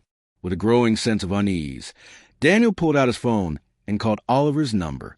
The line rang and rang until eventually went to voicemail. Something felt wrong. Daniel hesitated for only a second before reaching for the doorknob. It was unlocked. His stomach twisted. Slowly, he pushed the door open. The house was silent. Cold. The air felt thick, heavy, unnatural. A quiet so deep it felt as if the entire house was holding its breath. Oliver? Daniel's voice echoed slightly, unnaturally. He took slow steps into the living room. The chair where Oliver had been sitting was empty. The TV was still on, the glow of the screen, casting flickering shadows on the walls. The remote lay on the floor as if someone had dropped it in a hurry, but Oliver was gone. Daniel's pulse quickened as he turned toward the front door and stopped. 3 fresh scratches marred the wood. Deepened before, the grooves cutting through as if something with claws had carved them there, and beneath them, written in smeared, blackened marks, were 2 words. 2 words that sent a chill down Daniel's spine, that made the air in his lungs feel like ice. Let me in. The night air was crisp, carrying the scent of damp earth and fallen leaves. A full moon hung low in the sky, casting eerie silver light over the old graveyard on the outskirts of town. The place had always been the center of ghost stories, the kind that parents told their kids to keep them from wandering too far at night. But for Jake, Lena, Ryan, and Ashley, it was just another challenge. Come on, it's just a graveyard. What's the worst that could happen? Jake smirked, shoving his hands into the pockets of his hoodie. Lena rolled her eyes, shifting nervously on her feet. You say that now, but if we get caught trespassing, it's your fault. Ryan, the self-proclaimed ghost expert of the group, grinned. I heard the caretaker doesn't even check this place at night. Besides, people say it's haunted. Wouldn't it be cool to see if it's true? His voice held a thrill that the others didn't quite share. Ashley hugged herself. I don't know, guys. Sneaking into a graveyard at midnight? It feels wrong. Oh, come on, Ash. Jake nudged her with his elbow. It's just for fun. What, you scared? Ashley glared at him. I didn't say that. Then let's go. The four teenagers squeezed through the rusted bars of the cemetery gate, their feet crunching against dead leaves and gravel. The cemetery was old, one of the oldest in town. Cracked, tombstones jutted out of the earth at odd angles, their names and dates barely legible from. Years of erosion. Some graves had sunken into the ground, the soil disturbed as if something had clawed its way out. The deeper they went, the more suffocating the air became. The scent of rotting wood and damp moss clung to their noses. The wind whistled through the bare branches of the ancient trees, creating a sound almost like whispers. Lena hugged her arms. I don't like this place. Jake scoffed. It's just an old cemetery. What's there to be afraid of? Ashley stopped suddenly. Her skin prickled with an unnatural chill. Did you hear that? Jake chuckled. Nice try. You're not scaring me. Ryan, however, had gone pale. No, I heard it too. A whisper. Soft. Faint. Calling a name. Lena? Lena's breath caught in her throat. She spun around, scanning the darkness. Who said that? No one answered. The wind howled, but underneath it, the whisper came again. Ryan. Ryan stiffened. Okay, who's messing with us? His voice was tight, forced. Ashley's fingers dug into his arm. It's not funny. Stop. I swear it's not me. Jake raised his hands. I didn't say anything. Then they heard it again. Jake. A breathy whisper, drifting from the graves. The voice was neither male nor female. Just a sound like wind through hollow bones. Ashley's eyes widened in terror. Let's get out of here. Lena turned to run, but then, Ashley, the whisper came from directly behind her. She whirled around, expecting to see someone standing there. But there was no one, just rows of old, crumbling tombstones. The air grew colder. The wind stopped. The night was silent, dead silent. Ashley's breath came in quick, shallow gasps. We have to leave. Now. Jake, normally the fearless one, looked shaken. Yeah, okay, let's go. They turned back toward the entrance and stopped. The gate they had squeezed through was gone. In its place was a solid, rusted iron fence. No opening. No exit. What the hell? Lena whispered, panic creeping into her voice. Ryan ran to the bars, gripping them so hard his knuckles turned white. He shook them, but they didn't budge. This isn't possible. We just came through here. The whispers returned. This time they were all around them. Stay. Don't go. We've been waiting. Ashley pressed her hands over her ears. Who are you? She cried. The voices overlapped, blending together in a sickening harmony. You forgot us. You left us behind. You must remember. Shadows shifted between the tombstones. Shapes moved in the darkness. Ryan's voice cracked. We don't know you. Then a deep, rumbling voice answered. You will. A gust of wind slammed into them, knocking them backward. The world seemed to twist. Graves stretched higher. The trees looked like giants. The sky darkened into an abyss. And then, they weren't alone. Figures stood between the graves. Dozens of them. Pale faces. Hollow eyes. Their bodies were wrapped in tattered burial shrouds. Skin stretched. Too tight over bone. Some had gaping mouths. Frozen in silent screams. Others had blackened. Hands. Fingers twisted like claws. Ashley clapped a hand over her mouth to stifle a sob. Lena stepped back, her whole body trembling. This isn't real. This can't be real. One of the figures stepped forward. A woman, her face half decayed, eyes milky white. She dragged her feet as she moved, her skeletal fingers twitching. You left us behind, she whispered. Jake shook his head violently. We don't know you. We've never been here before. The woman tilted her head, her jaw creaking as she grinned. Not you, them. She raised a bony finger, pointing behind them. Slowly, as if controlled by some unseen force, they turned. More figures stood behind them. But these were different. They looked exactly like them. Duplicates. Twins. their own faces staring back at them. Ashley's doppelganger had empty black eyes. Lena's double had a twisted, eerie grin. Ryan's copy was missing a chunk of flesh from his cheek, exposing bone. And Jake's mirror image was staring motionless, his lips parted as if he were about to speak. Then, all at once, the copies whispered in unison, "It's your turn." The ground beneath them trembled. The graves yawned open. Hands, rotting skeletal hands, burst in the dirt, grabbing their ankles. Ashley screamed as she was yanked downward, her nails clawing at the earth. Lena kicked and thrashed, but the grip was too strong. Ryan and Jake struggled, their voices rising in sheer terror. The doppelgangers stepped closer, reaching out. Their fingers sank into the teen's skin, merging with them, pulling them into the grave. Darkness swallowed them whole. The graveyard fell silent once more. The wind picked up. The trees whispered, and 4 new figures stood among the tombstones. Pale faces, hollow eyes, waiting for the next visitors to enter the graveyard, to hear the whispers, to take their place. The ghostly copies of the 4 teenagers stood motionless, their hollow expressions eerily, mirroring their own. Their eyes, dull and lifeless, seemed to pierce right through them. Then, all at once, they spoke in a whispering chorus. "You left us here." Ashley's heart pounded violently against her ribs. "I don't understand," she choked out her voice barely above a whisper. The first ghostly figure, the woman with the decayed face, stepped forward. Her movements were slow, deliberate, as if the air around her resisted her existence. "Long ago," she rasped, her voice layered with sorrow, "we were just like you, young, alive.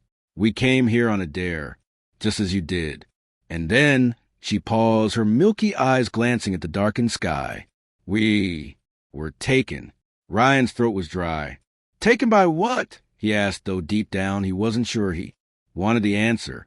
A gust of wind swept through the cemetery, kicking up a cloud of dead leaves. The ground seemed to shudder beneath their feet. Then, out of the darkness, something shifted. Between the graves, a shadow emerged. It was impossibly tall, taller than the trees, its form a writhing mass of shifting darkness. The longer they looked at it, the harder it was to focus, as if their eyes refused to comprehend what they were seeing. A deep, guttural voice slithered through the air, colder than the wind. "I am the keeper of the forgotten, the lost, the abandoned." The weight of its presence pressed down on them, making it harder to breathe. The air around them grew thick, suffocating. Ashley gripped Lena's arm, her fingernails digging into her friend's skin. "We don't belong here," she gasped. The shadow laughed, a low, hollow sound that sent chills up their spines. "You came willingly. Now you will stay." The wind roared again. The figures lunged forward, their outstretched hands like skeletal claws, reaching for them. Their whispering voices turned desperate, frantic. "Stay with us. We were forgotten. Don't leave us behind." Ashley screamed. Lena yanked her hand, dragging her backward. "Run."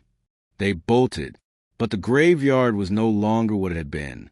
The paths twisted like a maze. Tombstones shifted before their eyes, blocking their way. The gate, their only exit, was gone.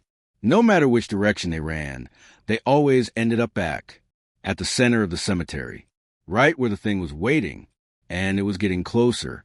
The ghostly figures closed in, their icy fingers inches from their skin. Their whispers turned to hissing voices, each breath echoing like a death rattle. Ashley's chest heaved. Her body trembled violently as she clung to Ryan's arm. "We're trapped," she sobbed. "There's no way out." Jake's eyes darted around desperately, searching, hoping for anything. A break in the tombstones, a hidden passage, a glimmer of hope. And then he saw it, a grave, a freshly dug grave. The soil was dark, damp, and disturbed as if something had just been buried or was waiting to be buried. And on the tombstone above it, their names: Ashley Carter, Lena Brooks, Jake Turner, Ryan Wells. A chill ran through his spine as he read the inscription below their names. Died on October 31st. Buried before they even knew they were dead. No, no, no. Ashley stumbled back, shaking her head violently. This can't be real. We're not dead. We're not dead. Ryan's hands clenched into fists. His mind raced. There had to be a way out. There had to be. His eyes locked onto a jagged rock near the grave. His fingers closed around it, and without thinking, he lifted it high above his head and smashed it against the tombstone. Crack! The marble split in two. Instantly, the ground trembled. A piercing scream, louder than anything they'd ever heard, ripped through the night. The ghosts wailed, their bodies convulsing as they shrieked in agony. The shadows recoiled, twisting violently as if in pain. The air itself seemed to bend and warp. Around them, the wind howled, stronger than before. The trees groaned, the earth beneath them splitting, open. Then, everything went black. The next thing they knew, they were standing outside the cemetery. The rusted gate was wide open. The full moon still hung in the sky. The night was still, silent. No whispers, no figures, no shadows. Just an empty graveyard, looking as ordinary as ever. The four of them gasped for air, their bodies trembling from exhaustion and fear. Ryan turned to the others. His voice was barely a whisper. Did that just happen? No one answered. Instead, they ran as fast as they could, away from that place, away from the horrors they had witnessed. And they never spoke about that night again. But sometimes, when they walked past the old graveyard, they swore they could still hear it. A whisper, calling their names, waiting. Lily Parker had always loved dolls. Ever since she was little, she had a collection that filled an entire shelf in her bedroom. Each doll was unique. Some had button eyes, others had soft, fabric bodies, and a few were made of porcelain. But among them, there was one doll that was special, her absolute favorite. It was a beautiful porcelain doll with long golden hair, icy blue eyes, and a delicate pink dress, made of lace. Her tiny hands were perfectly sculpted, her face painted with the gentlest expression. She had soft, rosy cheeks and eyelashes so delicate that they looked almost real. The doll had been a gift from her grandmother on her 8th birthday. From the moment Lily held her, she felt an unusual attachment to her. There was something about Annabelle that felt different. It wasn't just a toy. It almost felt like a friend, someone who was always watching over her. Unlike her other dolls, which sometimes collected dust from. Being untouched, Annabelle was always with Lily, whether on her bed, at her desk, or in her arms while she read. Lily named her Annabelle. At first, Annabelle was just like the rest of her dolls, sitting neatly on the shelf, watching over Lily as she played or slept. Lily would brush her hair every night and make sure her dress was neat before tucking herself into bed. She loved Annabelle, but as the weeks passed, strange things started happening. Annabelle wouldn't stay in one place. At first, it was small things. Lily would set her on the shelf at night, but in the morning, she would find her sitting on her desk. Sometimes, she'd leave Annabelle in her toy box, only to come back and see her lying on the bed as if she had been placed there. Lily didn't pay much attention at first. Maybe she had forgotten where she put her. Maybe her mother had moved her while cleaning. But then, it started happening every single day. One afternoon, after coming home from school, Lily was horrified to find Annabelle sitting on the windowsill, her blue eyes staring blankly outside. Lily's stomach twisted. She was sure she had left Annabelle on the shelf before going to school. A thought struck her. "Max!" she called, storming into her younger brother's room. Max, who was lying on the floor playing with his toy cars, barely looked up. "What?" Lily held up the doll. "Stop moving my doll," she snapped. "It's not funny." Max scrunched his nose. "I didn't touch your creepy doll." Lily frowned. "Then how did she get there?" Max shrugged. "Maybe she moved on her own." Lily rolled her eyes. Dolls don't move on their own. But deep down, she wasn't so sure anymore. That night, Lily made sure Annabelle was sitting properly on the shelf before she went to sleep. She even whispered, "Stay here, okay?" As if the doll could actually listen. Her room was dimly lit by the glow of her nightlight. She had always liked sleeping with a little light on, but tonight the shadows in the room felt deeper. The corners of the room stretched, darker than usual. Lily pulled the covers up to her chin and closed her eyes. But sleep didn't come easily. She tossed and turned for hours, feeling restless. Every so often, she would open her eyes and glance at the shelf, just to make sure Annabelle was still there. Eventually, exhaustion took over, and Lily drifted into a light sleep. Then, in the middle of the night, something stirred. A soft sound, like fabric brushing against wood. Lily shifted under the blankets, half asleep. Then, a thump. Her eyes flew open. Her breath caught in her throat. Something was in the room with her. Slowly, hesitantly, she turned her head toward the shelf. Annabelle was gone. Lily's chest tightened.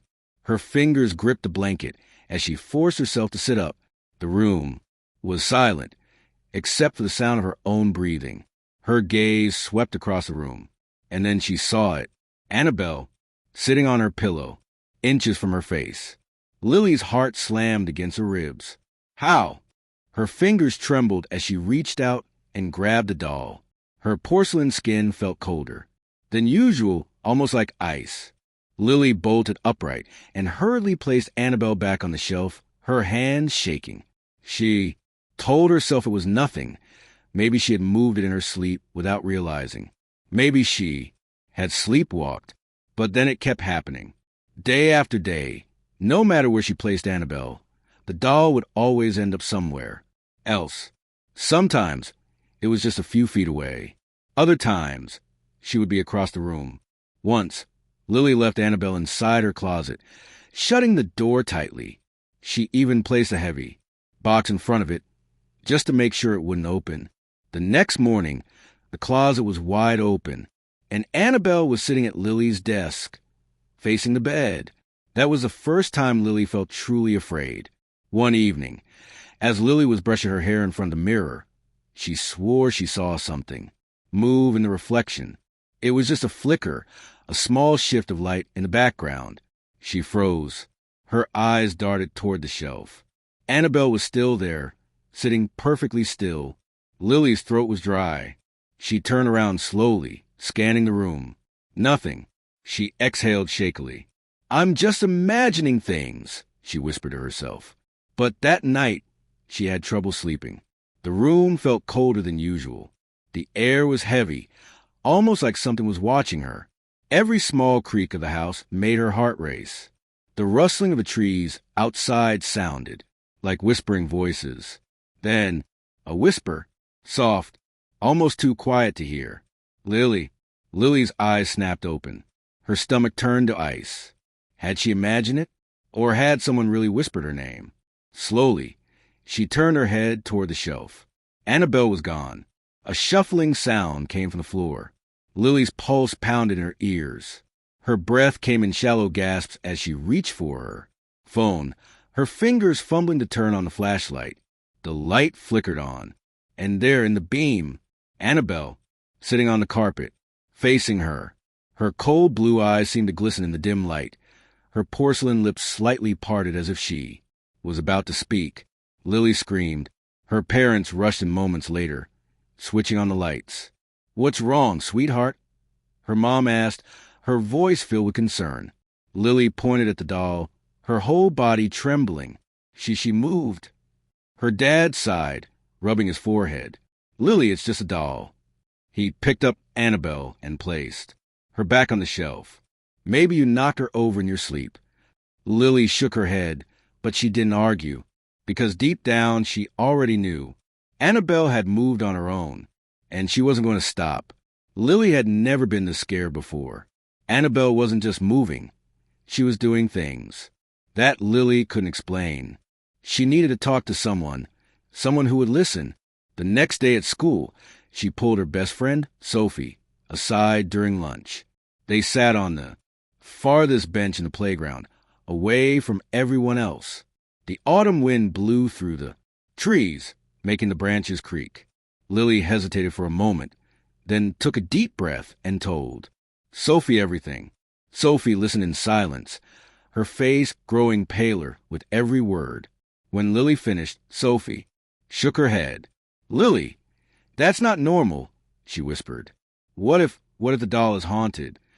Lily forced out a laugh, but it sounded weak. "That's ridiculous. She's just a doll." Sophie didn't laugh. "Dolls don't move on their own." Lily's stomach twisted.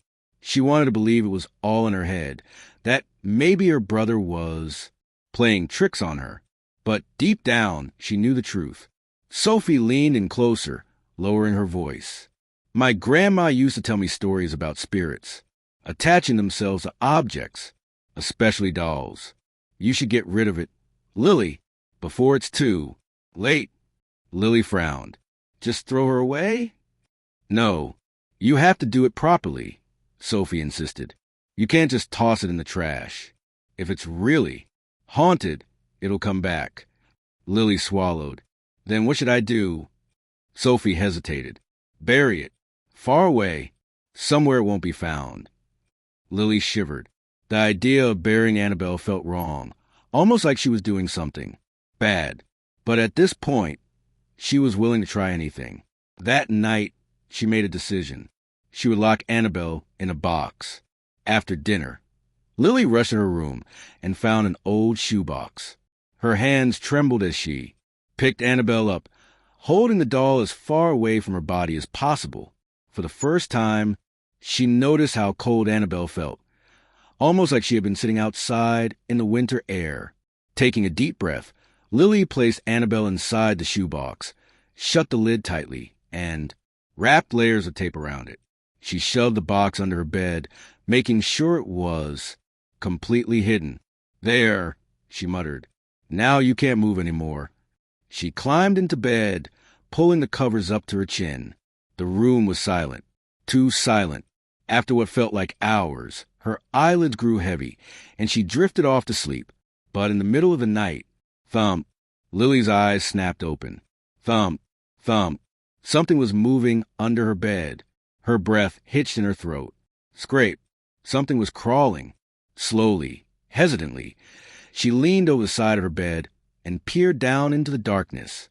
The shoebox was there, but the lid, it was open, empty. Lily's blood ran cold. And then, a soft giggle, a childlike whisper, echoing through the dark.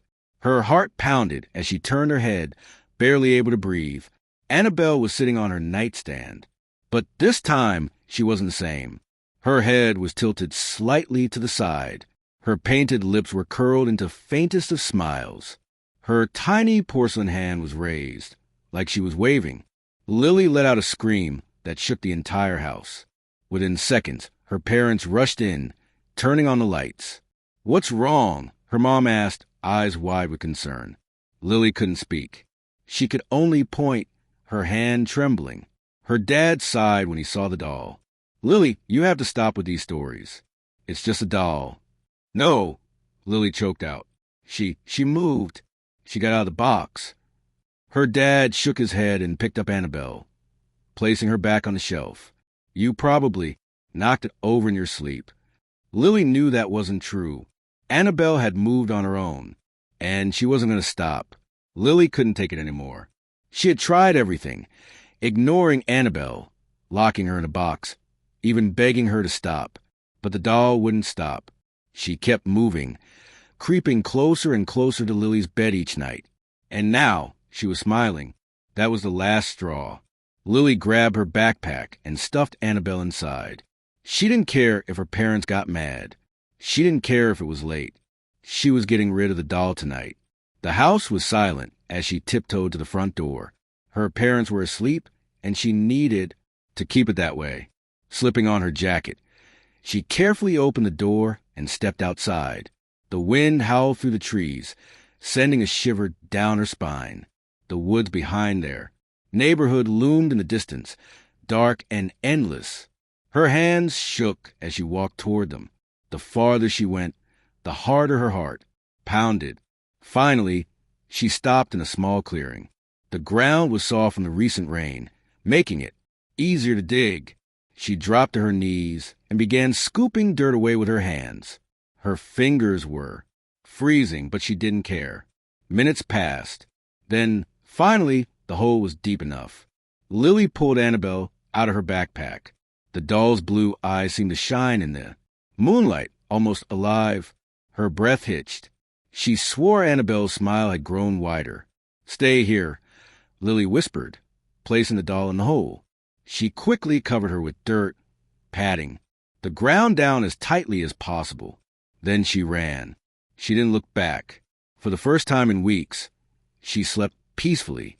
But in the morning, her heart nearly stopped. Annabelle was back, sitting on her bed. Her dress was covered in dirt, and carved into the wood of the headboard, in jagged, uneven letters, was a single word: "Why?" Lily screamed, desperate. She called her grandmother, the one who had given her the doll. Her grandmother was silent for a long moment. Then she spoke.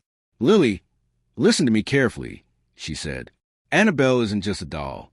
She once belonged to a little girl named Eleanor, a girl who died many years ago. Her spirit is attached to the doll." Lily's heart pounded. "What do I do?" Her grandmother hesitated. "You must return her to where she belongs." That night, Lily followed her grandmother's instructions.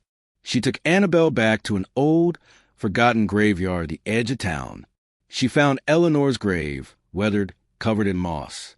With trembling hands, she placed Annabelle on the grave and whispered, "You're home now." The wind picked up. The air grew still. For a moment, Lily swore she saw something. A shadow, a figure of a little girl, smiling at her. Then the wind carried it away. Lily never saw Annabelle again, and she never heard the whispers. But sometimes, when she passed by the graveyard, she felt eyes watching her, waiting. The streets were eerily silent. Rajesh yawned, rubbing his tired eyes as he steered his old taxi through the dimly lit roads of the city. The digital clock on the dashboard glowed 2:47 a.m. in red, a stark reminder how late it was. The air outside was crisp, carrying the damp scent of the nearby river and an unsettling stillness hung in the air. It was an odd night. Usually at this hour, the roads weren't completely deserted. There would be the occasional drunken men stumbling out of bars, exhausted laborers trudging home, couples whispering quietly in the back seat of his taxi. But tonight, there was no one. The flickering streetlights cast elongated shadows on the asphalt, making everything feel surreal. Rajesh's hands tightened on the steering wheel. He was used to working late nights. But something about this shift felt different, wrong, even. The glowing red numbers on the meter told him he was close to his target earnings for the night. Just one more ride, and he could go home, crawl into bed next to his wife, and wake up to his kids' laughter in the morning. That thought was the only thing keeping him awake. The taxi rattled slightly as he approached an old intersection. The road stretched into the distance, empty and silent, swallowed by the thick fog rolling in from the riverbanks. The mist moved in an unnatural way, swirling slowly, almost deliberately, like unseen hands trying to take shape. Then, out of nowhere, a lone figure emerged from the fog. Rajesh's heart lurched as his foot instinctively hit the brakes. The tires screeched slightly on the damp road. The man stood perfectly still under the flickering yellow glow of a street lamp. He was dressed in an old-fashioned white kurta and loose pajama pants, the kind Rajesh had seen his grandfather wear in old photographs. His clothes were spotless, but there was something strangely dated about them. His face was obscured by shadows, but from what Rajesh could see, his features were sharp, his posture unnaturally stiff, like he didn't quite belong in this world. Rajesh hesitated. He had picked up all sorts of passengers before, some weird, some unsettling, but none had ever made his stomach twist in this way. There was something off about this man. He should drive away. He wanted to drive away, but he needed the fare. Rajesh took a deep breath, forcing a casual tone as he rolled down the window slightly. "Need a Right, Saab. The man turned his head toward Rajesh in a slow, deliberate motion. His eyes, dark, sunken, empty, locked onto Rajesh's. A long silence. Then, in a soft voice, almost a whisper, he spoke. Take me to the cemetery. Rajesh's fingers instinctively gripped the steering wheel tighter. The cemetery? At this hour? He forced a nervous chuckle, hoping to mask a growing unease in his chest. The cemetery? What are you doing there so late, Saab? The man didn't answer. He reached for the back door and slipped inside. The air in the taxi changed instantly. A sudden, inexplicable coldness settled in the car, unnatural for a summer night. Rajesh shivered despite himself. He glanced at the rearview mirror. The passenger sat stiffly in the middle of the back seat, his hands resting neatly on his lap. His posture was too straight, too rigid, like someone trying too hard to appear normal. Rajesh swallowed, tried to ignore the way his skin prickled. Maybe he's just a strange guy. Maybe he was visiting a loved one's grave. That happened sometimes, didn't it? Still, something felt wrong. He cleared his throat, forcing himself to sound casual. Saab, do you live near the cemetery? Silence. Rajesh checked the mirror again. The man was still staring straight ahead, unmoving, unblinking. A cold sweat formed on the back of Rajesh's neck. He turned his attention back to the road, forcing himself to focus on driving. The fog thickened around them, swirling like ghostly tendrils, wrapping around the car as if trying to pull it into the night. The further they drove, the darker the roads became. Street lights were scarce, and those that remained flickered weakly, barely piercing the dense mist. It felt like they were leaving the city behind, entering a different world, one where time moved differently, where shadows watched in silence. Rajesh's heartbeat quickened. His fingers trembled against the steering wheel. He had been driving this route for years. He knew these roads like the back of his hand. But tonight, they felt different. Something was not right. The taxi rattled as it turned onto the narrow dirt road leading to the cemetery. The iron gates loomed ahead, tall and rusted, their jagged edges reaching toward the night sky, like skeletal fingers. Beyond them, the graveyard stretched into the darkness, a sea of crumbling headstones and forgotten memories. Rajesh's stomach twisted into knots. He hated this place. The wind howled through the trees, whispering secrets he didn't want to hear. The mist had thickened into an almost solid wall, pressing against the taxi like something alive. The headlights flickered, barely illuminating the road ahead. Rajesh swallowed hard. Just drop him off and leave. He cleared his throat, forcing himself to speak. Saab, we're here. No response. Rajesh's fingers tightened around the steering wheel. A growing sense of dread curled in his gut. He turned around. The back seat was empty. His breath caught in his throat. No. His hands fumbled for the door handle as panic set in. He turned fully, eyes wide, scanning the seat. He had seen the man get in. He had felt his presence.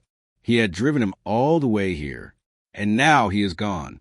Rajesh's heart pounded against his ribs. His mouth went dry. His brain struggled to make sense of it. Had he imagined the whole thing? Then, from the corner of his eye, a movement outside. A shadow drifted past the gates.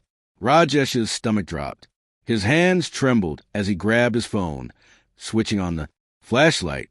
The pale beam cut through the fog, landing on the nearest gravestone. It was cracked, worn with time, but the name on it.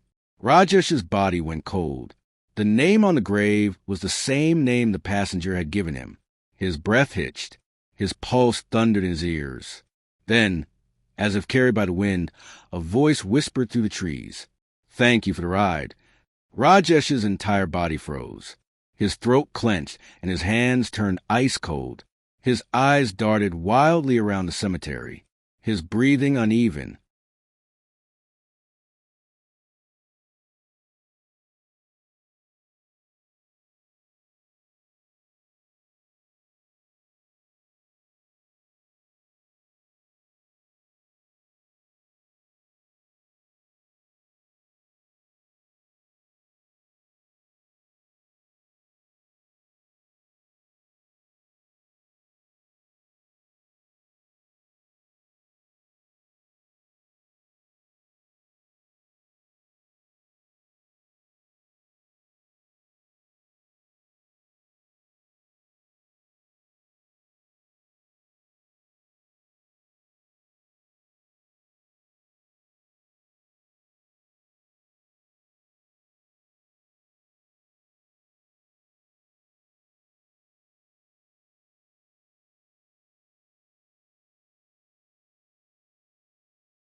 He had to get out of here. Rajesh fumbled with the keys, trying to start the engine. The old taxi sputtered, refused to start. And then, in the rear-view mirror, a pair of dark, hollow eyes stared back at him. Rajesh's scream tore through the night. Rajesh's breath came in short, ragged gasps. His entire body felt frozen, as if the very air around him had turned into ice. His heart hammered violently against his ribs, each beat drumming the same terrifying thought into his head. This is not possible. He stared at the gravestone, his hands trembling as he brought the flashlight closer. The name carved into the stone was the same name the man had given him. But what made his stomach lurch was the date. The man had died 20 years ago. His knees nearly buckled. He took an unsteady step backward, the fog swirling around him, thick and suffocating.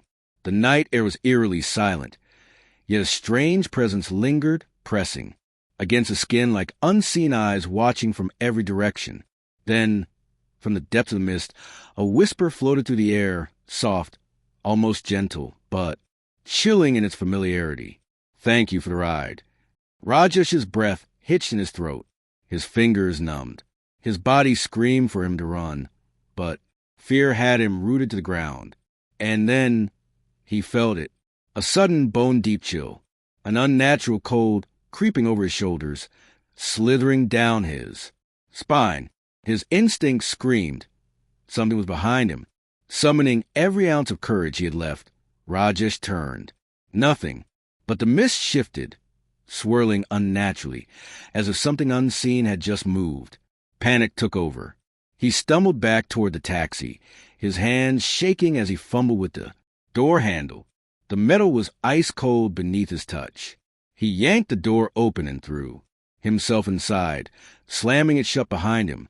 His chest heaved as he jammed the key into the ignition, his hands trembling so badly he could barely turn it. The old taxi sputtered, groaning in protest. Come on. The engine coughed, refused, then finally roared to life.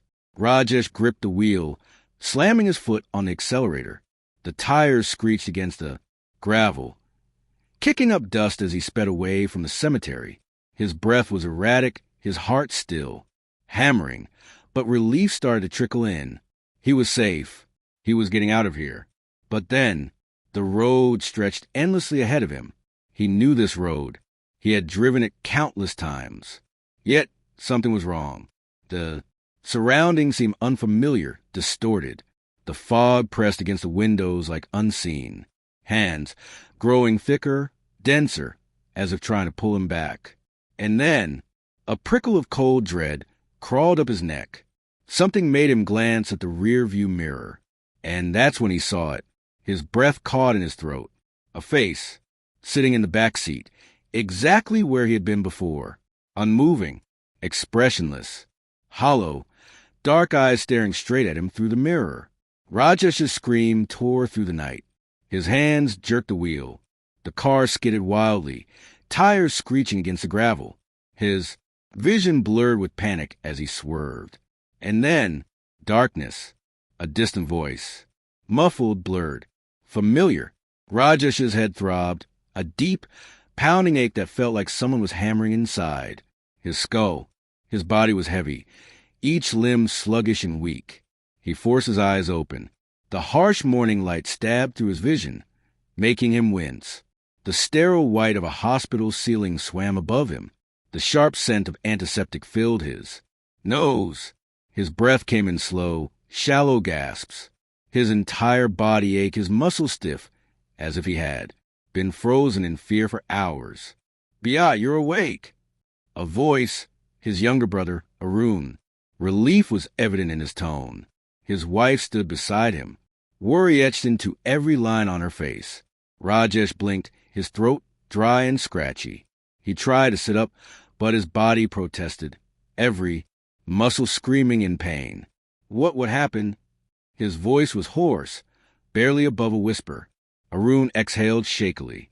"You were found unconscious on the cemetery road. Your taxi crashed into a tree." The cemetery. Rajesh's breath hitched.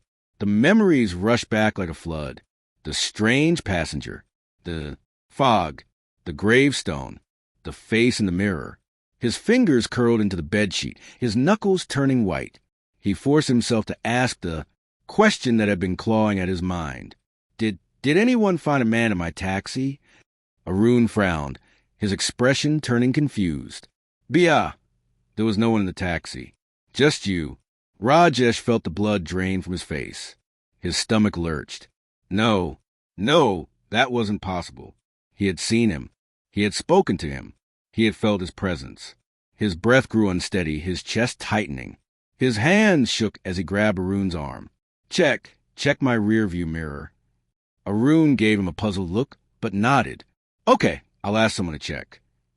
Minutes passed in tense silence. The room felt colder, suffocating. A strange heaviness settled in Rajesh's chest. Then the nurse entered, holding something in her hands. A shattered piece of glass. The rear-view mirror. Rajesh's breath caught. Something was carved into the surface. Deep, jagged. See you again. A chill ran down his spine. His fingers went numb. And then, for just a second, he saw the reflection. The hollow, dark eyes staring back at him, unblinking, waiting. And then the reflection smiled. No one in the neighborhood ever talked about the house at the end of Blackwood Street. It had been empty for nearly 3 decades, its windows covered in dust, the paint peeling off its once white walls, and the front yard overgrown with wild grass. Some claimed they had seen shadows moving inside at night. Others swore they had heard whispers when they walked past it. But no one dared to go near it. That was until the Carter family moved in. Daniel and Sarah Carter had been looking for a house within their budget, and when they stumbled upon the listing for the Blackwood Street property, they couldn't believe their luck. A large Victorian house with a spacious yard, offered at a price much lower than anything else in the city. It seemed like a dream come true. The real estate agent hesitated when they inquired about it, mumbling something about the house being difficult to sell. But when they insisted, he finally agreed to a showing. The moment they stepped inside, Sarah felt an odd chill run down her spine. The air was heavy, carrying a strange dampness that shouldn't have been there in a house that had been locked up for years. Dust floated in the dim light, seeping to the old curtains, and the wooden floor creaked under their footsteps. But none of that mattered to Daniel. He was too focused on the potential. A little cleaning, a fresh coat of paint, and this place will be perfect, he had said, squeezing Sarah's hand. Their 8-year-old son, Michael, wasn't as thrilled. He clung to Sarah's side, his wide eyes scanning the dark corners of the house. Mom, I don't like it here, he whispered. It smells bad. Sarah knelt beside him, brushing his dark curls away from his forehead. It's just an old house, sweetheart. Once we clean it up, it will feel like home. Michael didn't argue, but he kept glancing over his shoulder as if expecting something or someone to appear. They moved in the following week. The first few days were spent dusting, scrubbing, and unpacking. Daniel worked late shifts at his new job, leaving Sarah alone with Michael most evenings. That was when the strange things began happening. At first, it was subtle. The kitchen faucet would start dripping, even though Sarah was sure she had turned it off. The lights flickered, but she dismissed it as faulty wiring. Michael complained that he heard footsteps in the hallway at night, but Daniel assured him it was just the old pipes settling. Then, one night, Sarah woke up to the sound of whispering. It was faint, almost like the wind blowing through the trees, but the words were unmistakable. Soft, hushed voices, overlapping, murmuring in a language she didn't understand. She sat up, her heart pounding. Daniel was sound asleep beside her. She held her breath and listened. The whispers grew louder. Sarah turned toward the bedroom door. It was slightly open, revealing the dark hallway beyond. For a moment, she thought she saw a movement, a shadow shifting against the dim light of the night. But when she blinked, it was gone. Shaking off the unease, she lay back down, telling herself it was just her imagination. The next morning, Michael refused to come out of his room. When Sarah finally coaxed him downstairs for breakfast, he wouldn't eat. His small fingers clutched the edge of the table, his face pale. "What's wrong, baby?" Sarah asked, kneeling beside him. He hesitated before whispering, "There's a lady in my room." Sarah felt a chill creep up her spine. What do you mean? Michael glanced toward the staircase, as if making sure no one was listening. She stands in the corner at night. She has no eyes. Sarah swallowed hard. Michael, that's just a bad dream. There's no lady. Michael shook his head. She whispers to me. Sarah forced a smile. Try to keep her voice steady. What does she say? Michael hesitated, then murmured. She says she wants to come inside. Sarah's stomach twisted. That night, she stayed up late, sitting in the hallway outside Michael's room. Hours passed and nothing happened. Just as she was about to head to bed, a cold gust of air rushed past her. The hallway light flickered. Sarah's breath hitched as she turned toward Michael's door. It was open. Her heart pounded as she stepped inside. The room was empty except for Michael, fast asleep in his bed. But something felt wrong. The air was thick, suffocating. And then she saw it. In the corner, where the shadows were darkest, a shape was standing. Tall, motionless, watching. Sarah gasped, stumbling backward, her hand flying to the light switch. The moment the light flickered on, the figure was gone. The room was empty. She barely slept that night. The next day, she called Daniel at work, her voice trembling as she explained what had happened. He tried to calm her, suggesting it was just stress, but she could hear the doubt in his voice. Then the nightmares began. Sarah dreamed of a woman in a tattered black dress, standing at the foot of her bed, whispering in a language she didn't understand. She would wake up drenched in sweat, her body frozen, unable to move for several minutes. Michael's behavior worsened. He refused to sleep in his room, begging to stay in Sarah and Daniel's bed. One night, as Sarah tucked him in, he suddenly grabbed her hand, his eyes wide with fear. "She's angry, Mom," he whispered. "She says we need to leave." That was the final straw. Sarah spent the entire night researching the house's history. What she found made her blood run cold. 30 years ago, a woman named Margaret Holloway had lived there, a widow. She had become reclusive after losing her husband and child in a fire. Neighbors claimed she had started speaking to someone who wasn't there, muttering in the dead of night. One evening, she was found hanging from the attic beams. Her last words, scribbled on the wall in her own blood, read, "She is in the shadows. She will not let me leave." Sarah slammed her laptop shut, bile rising in her throat.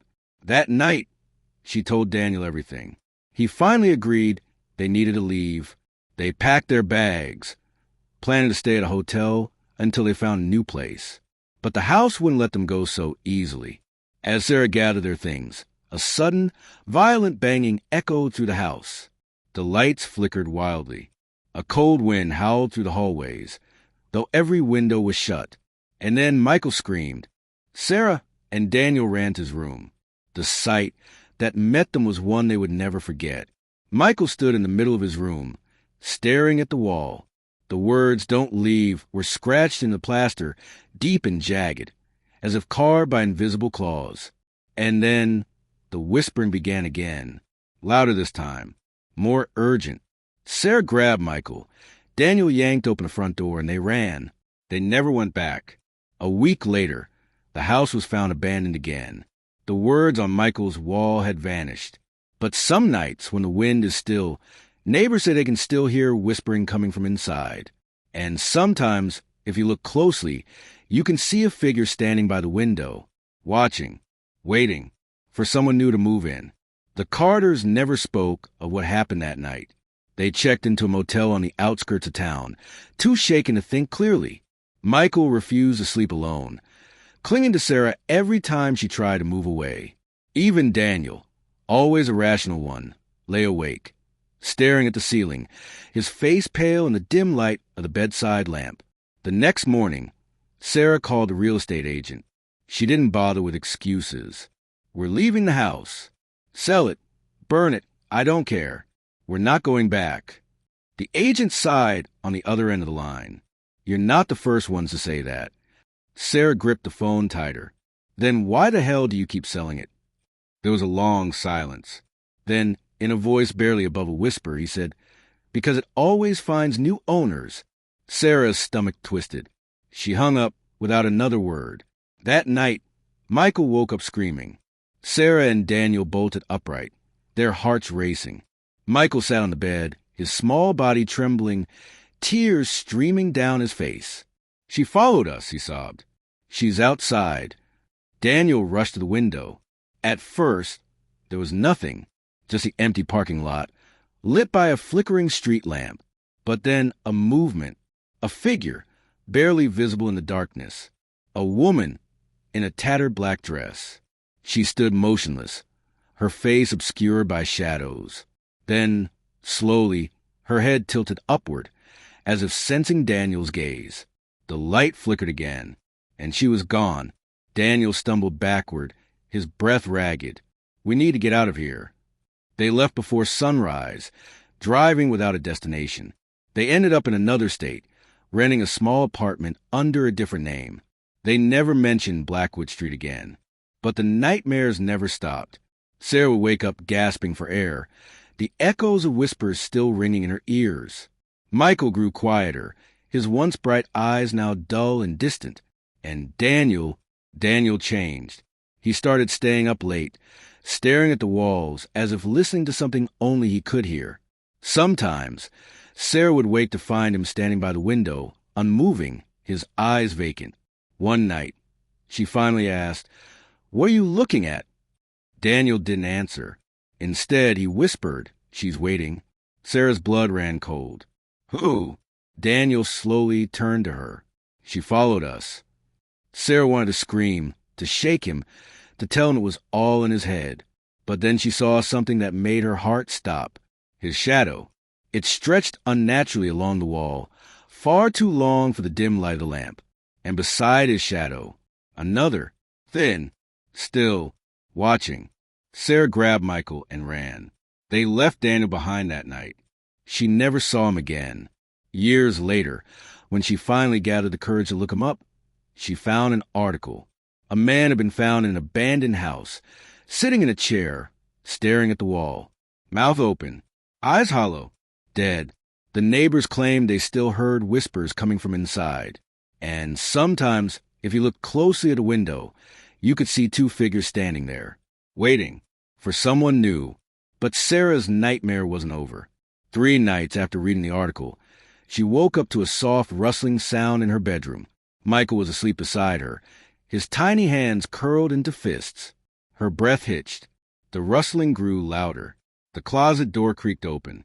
And in the darkness, just beyond the threshold, a pair of hollow eyes stared back.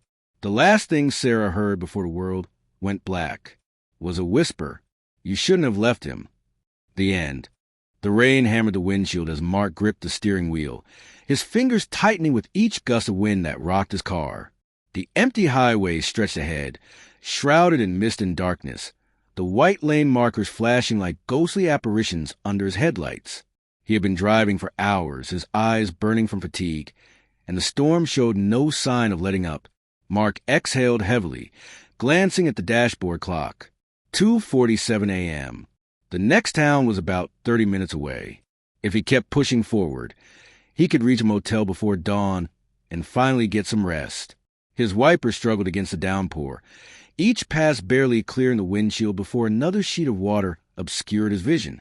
His eyelids felt heavier by the second. Just a little longer, he told himself. Just a little. A figure appeared on the roadside. Mark's pulse spiked. A woman stood there, barely visible in the torrential rain. She wore a white dress, now soaked and clinging to her thin frame. Her long, dark hair draped over her face, obscuring most of her features. She wasn't waving for help. She wasn't holding out a thumb. She simply stood there. A chill crept up Mark's spine. Who in their right mind would be out here at this hour, in this storm? He hesitated, but instinctively eased his foot off the gas, slowing the car. He rolled the window down slightly as he pulled up beside her, the cold wind carrying a scent of rain and something faintly sweet, like old perfume. "Need a ride," he called out over the roar of the rain. For a moment, she didn't move. Then, slowly, she turned her head toward him. Mark's stomach tightened. Her face was eerily pale, her eyes too large, hollow-looking in the dim light. She blinked once, then nodded, Something about her unsettled him, but he ignored the instinctual warning buzzing in his head. It was just a storm. She was probably just cold, scared, in need of help. He reached over and unlocked the door. She slid in without a word. Mark swallowed as she settled into the seat. The scent of damp fabric and that faint floral aroma filled the car. Water dripped from her dress, forming small puddles on the seat and floor. She shivered violently, wrapping her arms around herself. "You must be freezing," Mark said, adjusting the heater. "Where you headed?" "Hollow Creek," she murmured. Her voice was barely above a whisper, yet it sent a shudder down Mark's spine. He frowned. Hollow Creek? That was odd. The town had been dying for years, most of its buildings abandoned. It was the kind of place people left, not returned to. Still, he nodded and pulled back onto the road. The car's tires splashed through puddles as they drove in silence. Occasionally, he glanced at her. She sat stiffly, her gaze locked forward. Her hands trembled in her lap. He cleared his throat, trying to break the eerie quiet. "Rough night." She turned then, too slowly. Her dark eyes met his, and for a second, Mark felt like his breath had been sucked from his lungs. There was something wrong with them, like looking into a deep, endless pit. "I just want to go home." Mark's fingers tightened around the steering wheel. Something about the way she said it, asterisk, asterisk, the way her lips barely moved, the emptiness in her tone, asterisk, asterisk, made his skin prickle. The rain had settled into a light drizzle by the time they reached the outskirts of Hollow Creek. The mist thickened, curling between the skeletal trees and crumbling houses. The streetlights flickered weakly, their glow barely reaching through the dense fog. Mark swallowed. The place felt dead. "Where exactly do you live?" he asked, scanning the dimly lit street. She lifted a pale hand and pointed. Mark followed her gesture to an old Victorian house at the end of the road. His stomach dropped. The place was in ruins. The windows were black, hollow, the front porch sagging under years of neglect. Weeds had overtaken the yard, pushing up through cracks in the broken pavement. The house looked abandoned. "Are you sure?" The seat beside him was empty. Mark's breath caught in his throat. He hadn't heard the door open, hadn't felt the car shift. And yet, she was gone. His hands went clammy as he turned toward the house. A shadow moved in the upstairs window. Mark's stomach twisted. A flash of lightning split the sky. And in that brief moment of brightness, he saw her, standing in the upstairs window, watching him. Mark's pulse slammed against his ribs. His hands fumbled for the gear shift, yanking it into reverse. The tires screeched against the wet pavement as he sped backward. The house vanished into the mist, but the suffocating feeling of being watched didn't leave. He didn't stop until he reached a gas station on the edge of town. The fluorescent lights inside flickered weakly, casting harsh shadows over the empty aisles. Mark stumbled through the door, his heart still hammering in his chest. The old clerk behind the counter barely looked up. "You look like you've seen a ghost." Mark swallowed, his throat dry. "I think I did." The clerk's expression darkened. "You picked up a hitchhiker, didn't you?" Mark's skin turned cold. "How did you know?" The old man exhaled, rubbing his temple. "Because you're not the first." Mark's breath hitched. "What do you mean?" The clerk's gaze was heavy. "She's been dead for 20 years. Drowned on her way home from prom. They found her car at the bottom of Hollow Creek Lake. But people still see her, always looking for a ride, always trying to get home." A shiver crawled up Mark's spine. Slowly, he turned toward his car, dreading what he might find. The passenger seat was empty. The door was closed. But there, on the outside of the passenger window, a single wet handprint. A whisper drifted through the air, so faint he could almost convince himself he imagined it. "I'll always find my way back." Mark barely breathed as his foot pressed the accelerator harder. The car roared forward, tearing through the silent night. The road stretched endlessly before him, the highway lights flickering, casting long shadows that seemed to twist and stretch unnaturally. Beside him, she sat eerily still. Her dress, once soaked through with rainwater, was now pristine, as if time had reversed itself. Her hands rested lightly in her lap, delicate and unmoving. She didn't fidget. She didn't blink. She simply stared straight ahead, her hollow eyes reflecting the distant glow of the headlights. Mark swallowed hard, his grip tightening on the wheel. He had seen her vanish once before, had felt the weight of her absence in the seat beside him. But now she was here again, and this time he was determined. "Hollow Creek?" he asked, his voice barely above a whisper. She nodded, the movement slow, almost mechanical. Mark exhaled and made his choice. Not tonight. He yanked the wheel slightly, keeping the car straight, flying past the exit to Hollow Creek. The moment they passed it, a shift occurred. Like something unseen had suddenly become aware of what he was doing. The temperature inside the car plummeted. A thick, suffocating cold filled the air, seeping into his bones. The windshield fogged over in an instant, his breath visible in the icy interior. The radio crackled violently, static screaming to the speakers, distorting into an unnatural, garbled whisper. "Turn back." Mark flinched. The voice wasn't his. It wasn't hers. It came from everywhere and nowhere at once. The girl in the passenger seat stiffened, her hands curling slightly into fists. Her breath hitched, a barely audible gasp slipping from her lips.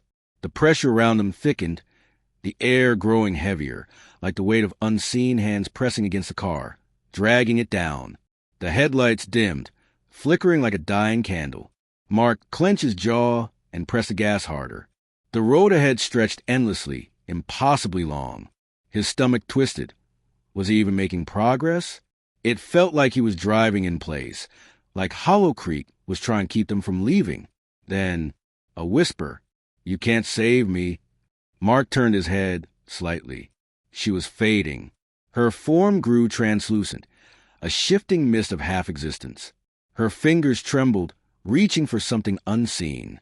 "No," he said firmly, heart pounding. "You don't have to go back." The car shook violently, as if something had grabbed it from behind, yanking it backward. The tires screeched against the asphalt. The headlights flickered once, twice, then cut out completely. Darkness. Total. Absolute. Mark's breath came in short gasps. He couldn't see. The road was gone. The world outside the car had vanished. There was nothing but an endless, swallowing blackness stretching in all directions. And in that darkness, something moved. A shape, a shadow. It loomed just beyond the windshield, shifting, stretching unnaturally tall.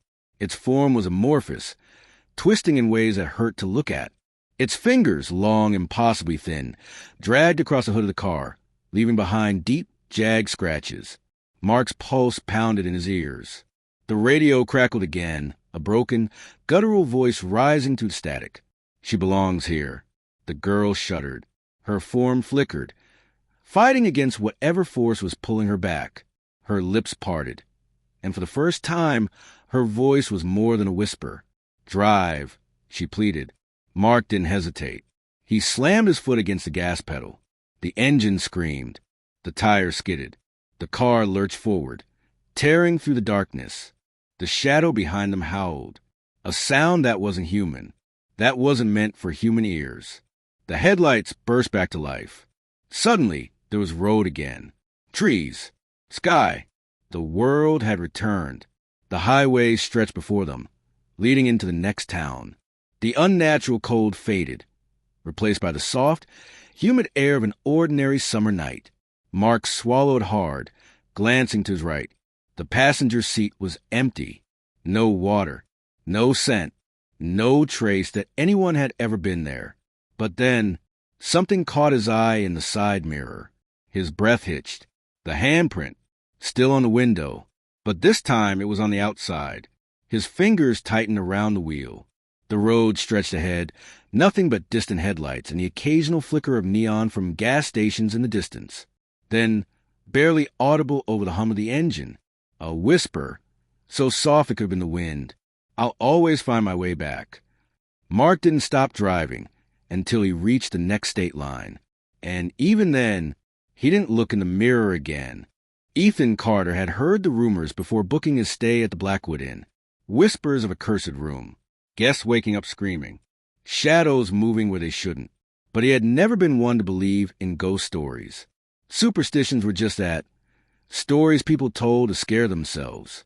Still, as he pulled his suitcase to the grand entrance of the old hotel, an uneasy feeling settled in his chest. The Blackwood Inn stood on the outskirts of town, its once elegant Victorian architecture, now weathered by time. The ornate chandeliers still glowed dimly, their golden light unable to chase away the heavy shadows lurking in the corners.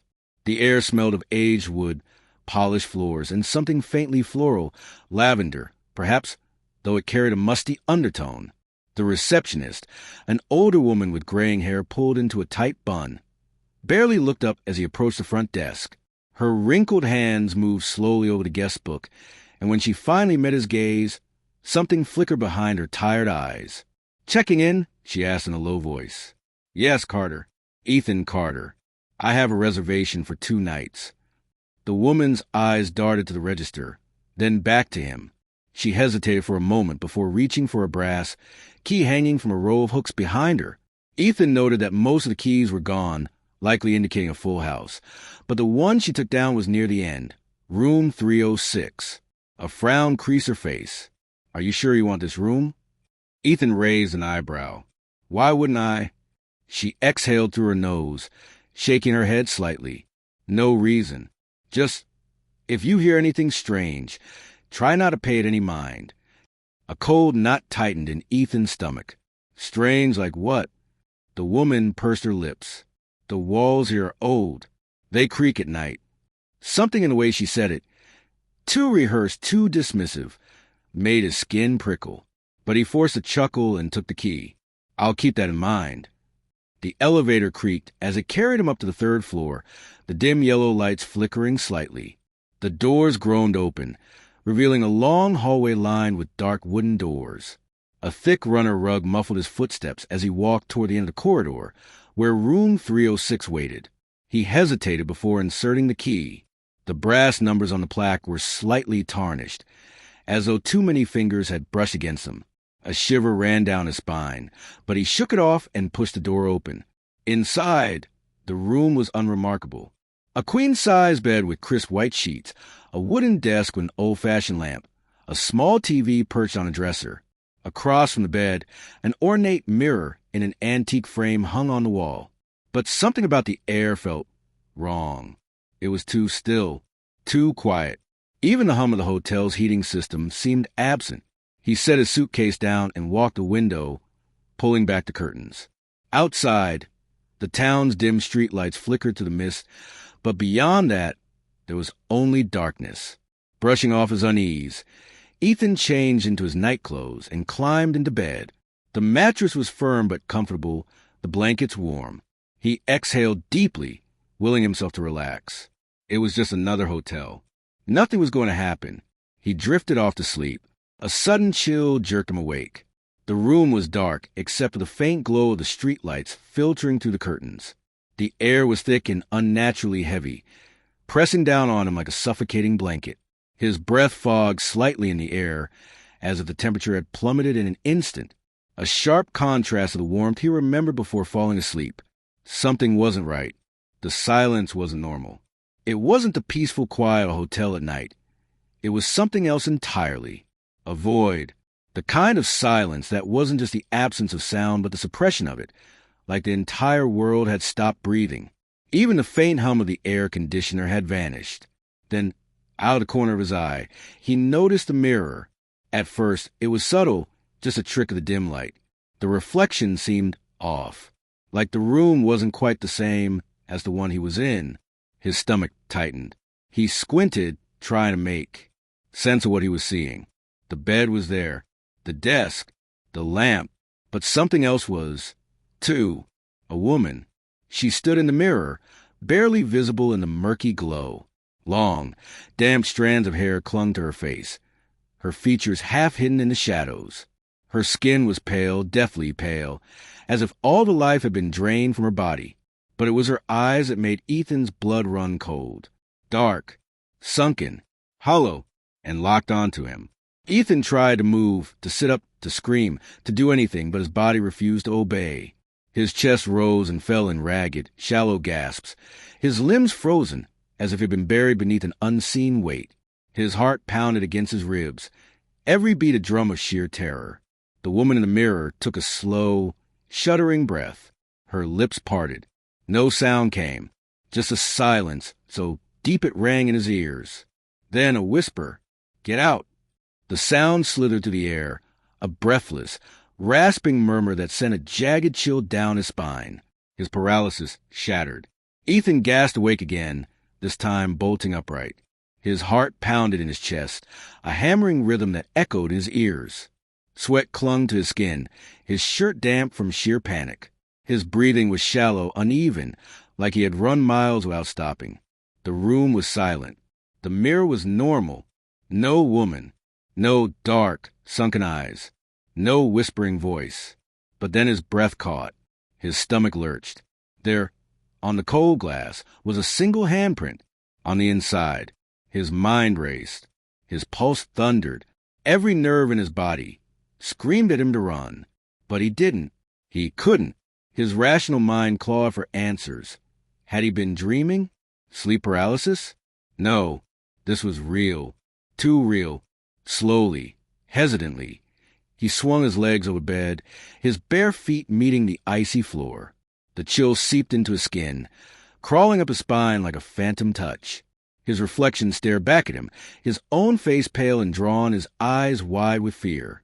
But the handprint, it was distinct, small, almost delicate, yet smeared, as if someone had pressed their fingers against the surface in desperation before slipping away. Ethan's breath came in shallow, uneven gulps. His pulse roared in his ears. He took a hesitant step forward, then another. His fingers hovered just above the mark. The air was colder here, a bone-deep chill that made his skin prickle with unease. The temperature wasn't just lower, it felt unnatural, the kind of cold that didn't come from a draft or an open window. Then, as he watched, the handprint began to fade, not like condensation drying up, but as if something or someone was wiping it away. From the other side, Ethan stumbled back, his breath hitching in his throat, his stomach twisted into knots. His mouth was dry, his tongue heavy like sandpaper. This wasn't his mind playing tricks. This wasn't some illusion. This was real. He turned sharply, his eyes scanning the room, his senses on high alert. The air felt heavier now, suffocating, thick with something unseen. Every shadow seemed deeper, darker. The dim glow of the streetlights outside barely cut through the oppressive blackness pressing against the windows. His suitcase sat untouched by the door. The window was still closed. A gust of wind rattled the walls. Except the windows were shut. There was no draft. His pulse quickened. Something was here, watching, waiting. He swallowed hard, forcing a nervous laugh. It's just my mind playing tricks. The lamp flickered. Then the whisper returned. Only this time, it was right behind him.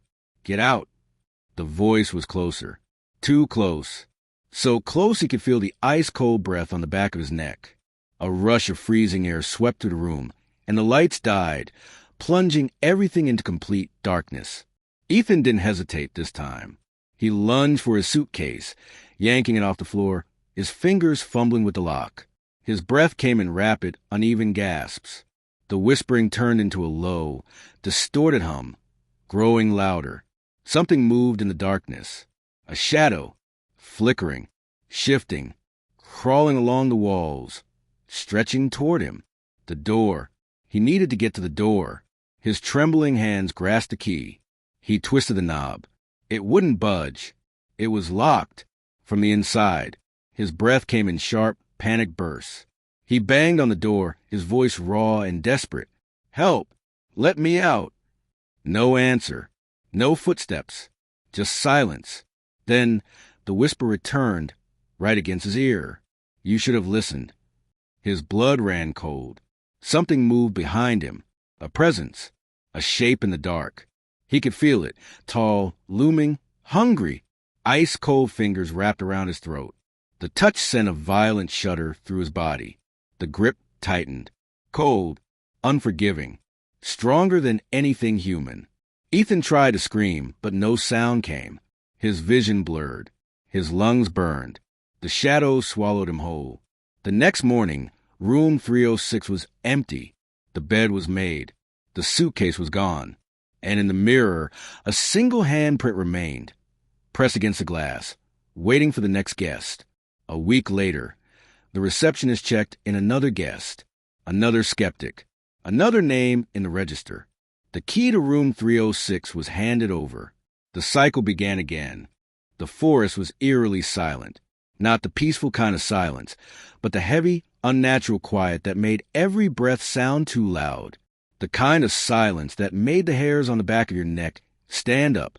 Jake adjusted the straps of his backpack and glanced over his shoulder. The sun was setting behind the trees, bleeding orange and purple into the sky. He had been hiking for most of the day, and his legs ached with exhaustion. But there was something else gnawing at him, a feeling like he was being watched. He shook it off and focused on setting up camp.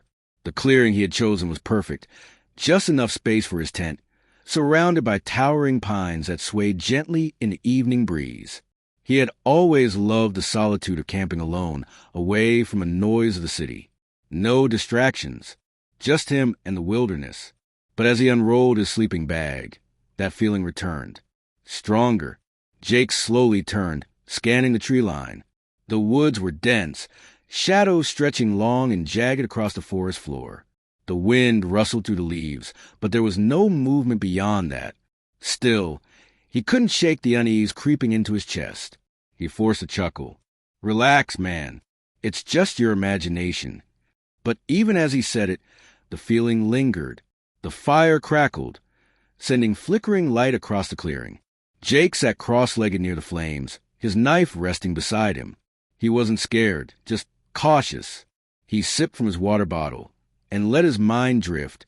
The night was quiet, the kind of quiet he should have found calming. But instead, it set his nerves on edge.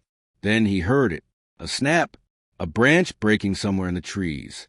Jake froze, his grip tightening around the handle of his knife.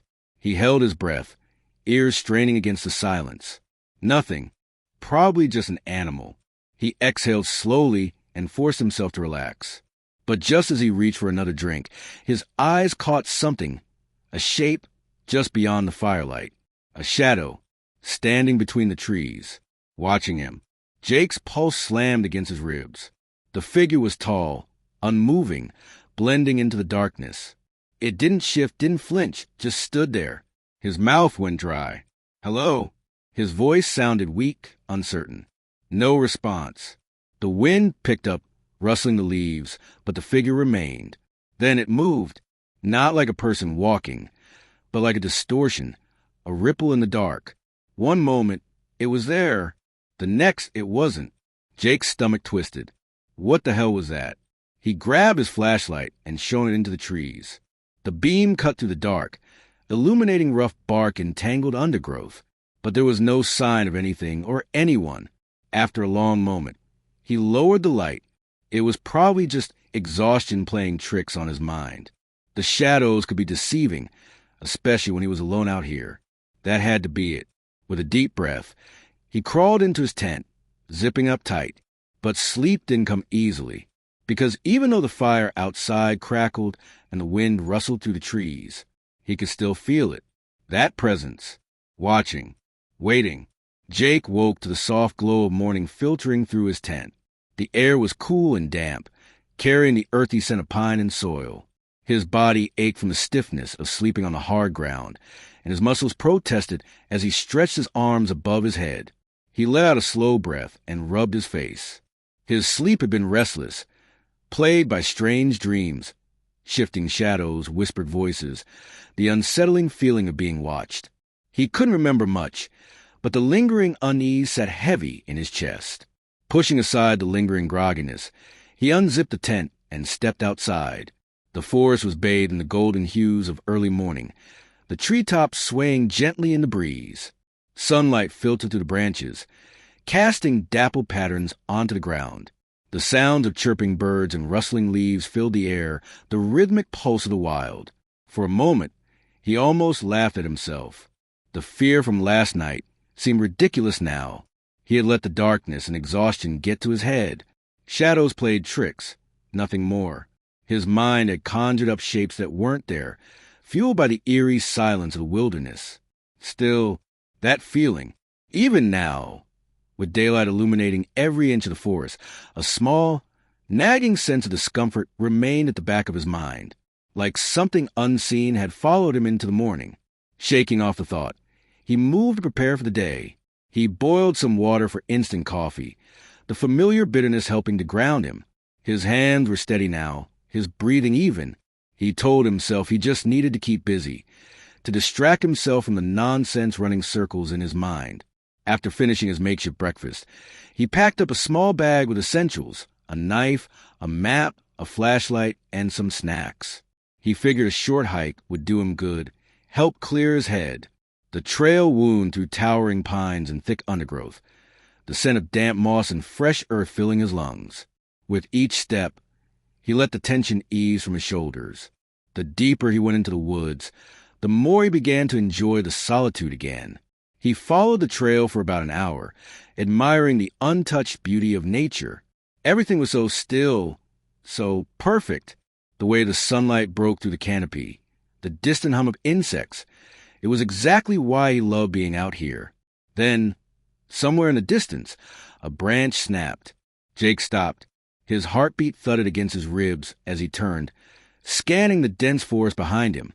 Silence. Nothing moved. Probably just an animal, he told himself. A deer, maybe. Still, the feeling returned. That same feeling. The same one he had last night.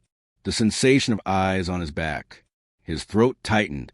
He swallowed hard and forced his feet to keep moving.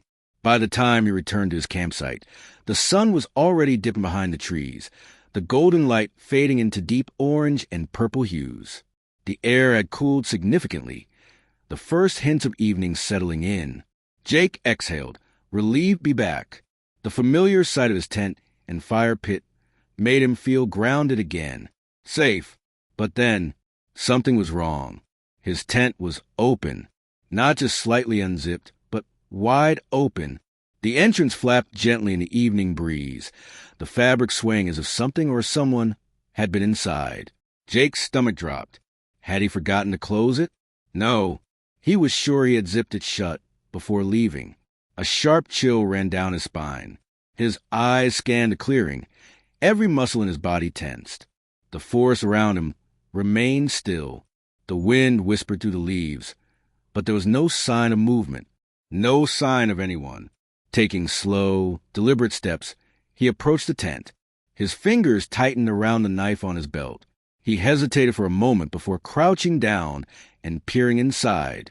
Everything was exactly as he had left it. His sleeping bag was still neatly rolled. His backpack leaned against the side of the tent, untouched. His supplies were in place. Nothing had been taken. Nothing had been disturbed. But something still felt off. The air inside the tent felt wrong, charged, almost like an unseen presence still lingered, like the space had been occupied by something that had just left. Jake swallowed hard and slowly backed out of the tent, standing upright. He scanned the ground for footprints, searching for any sign that someone had been there. Nothing. No footprints. No broken twigs. No disturbed dirt. It didn't make sense. His breathing grew shallow as the unease tightened in his chest.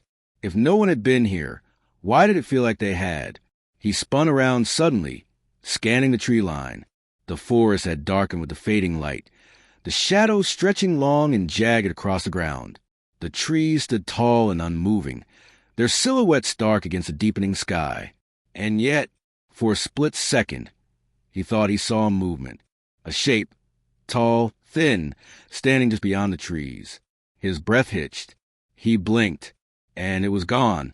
Just the trees, just the shadows. A shiver crawled down his spine. Had he imagined it? He let out a shaky breath and rubbed his face. No, it was nothing, just the dimming light playing tricks on his eyes. He was letting his nerves get the better of him again. With an unsteady exhale, he walked over to his tent and zipped it shut tight this time, double-checking that it was secure. Then, trying to shake off the feeling, he gathered some firewood and set up his campfire. The flames flickered to life, casting a warm glow across the clearing. But even as he sat by the fire, staring into the crackling embers, he couldn't ignore the sensation crawling up his spine. The woods felt different now, darker, closer. The wind had died down, and the sounds of forest seemed more distant. The usual rustling of leaves and chirping of crickets had faded, leaving behind a silence that felt heavy. Too heavy. Jake clenched his jaw and stared into the trees. He wouldn't let this get to him. It was just paranoia.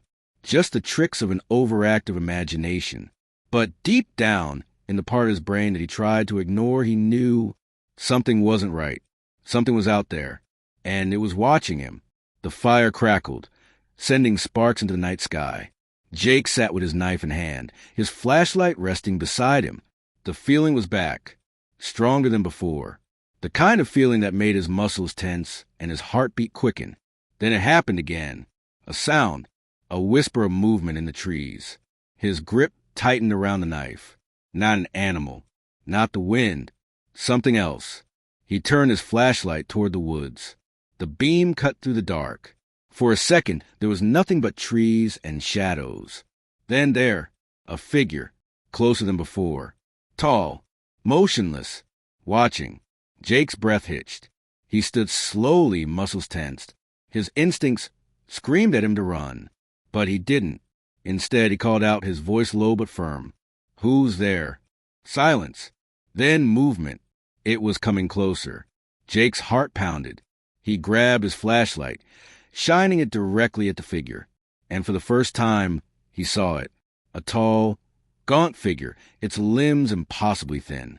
Its face was obscured by the shadows, but its eyes, black, empty, endless. A sharp, suffocating cold filled the air. Then it spoke. "Leave." The words slithered through the dark, a voice that sounded hollow, distant, ancient. Jake stumbled back, his flashlight shaking. His mind screamed at him to move, but his body refused to obey. Then, the fire went out. The darkness swallowed him whole. Jake ran, branches toward his arms. Roots threatened to trip him, but he didn't stop. He didn't dare look back. The whispering was everywhere now, surrounding him, closing in. "Leave." He reached the trail, his breath ragged, his legs burning. The trees loomed over him, twisting shadows in the moonlight. Then he saw it, standing at the edge of the woods, closer than ever.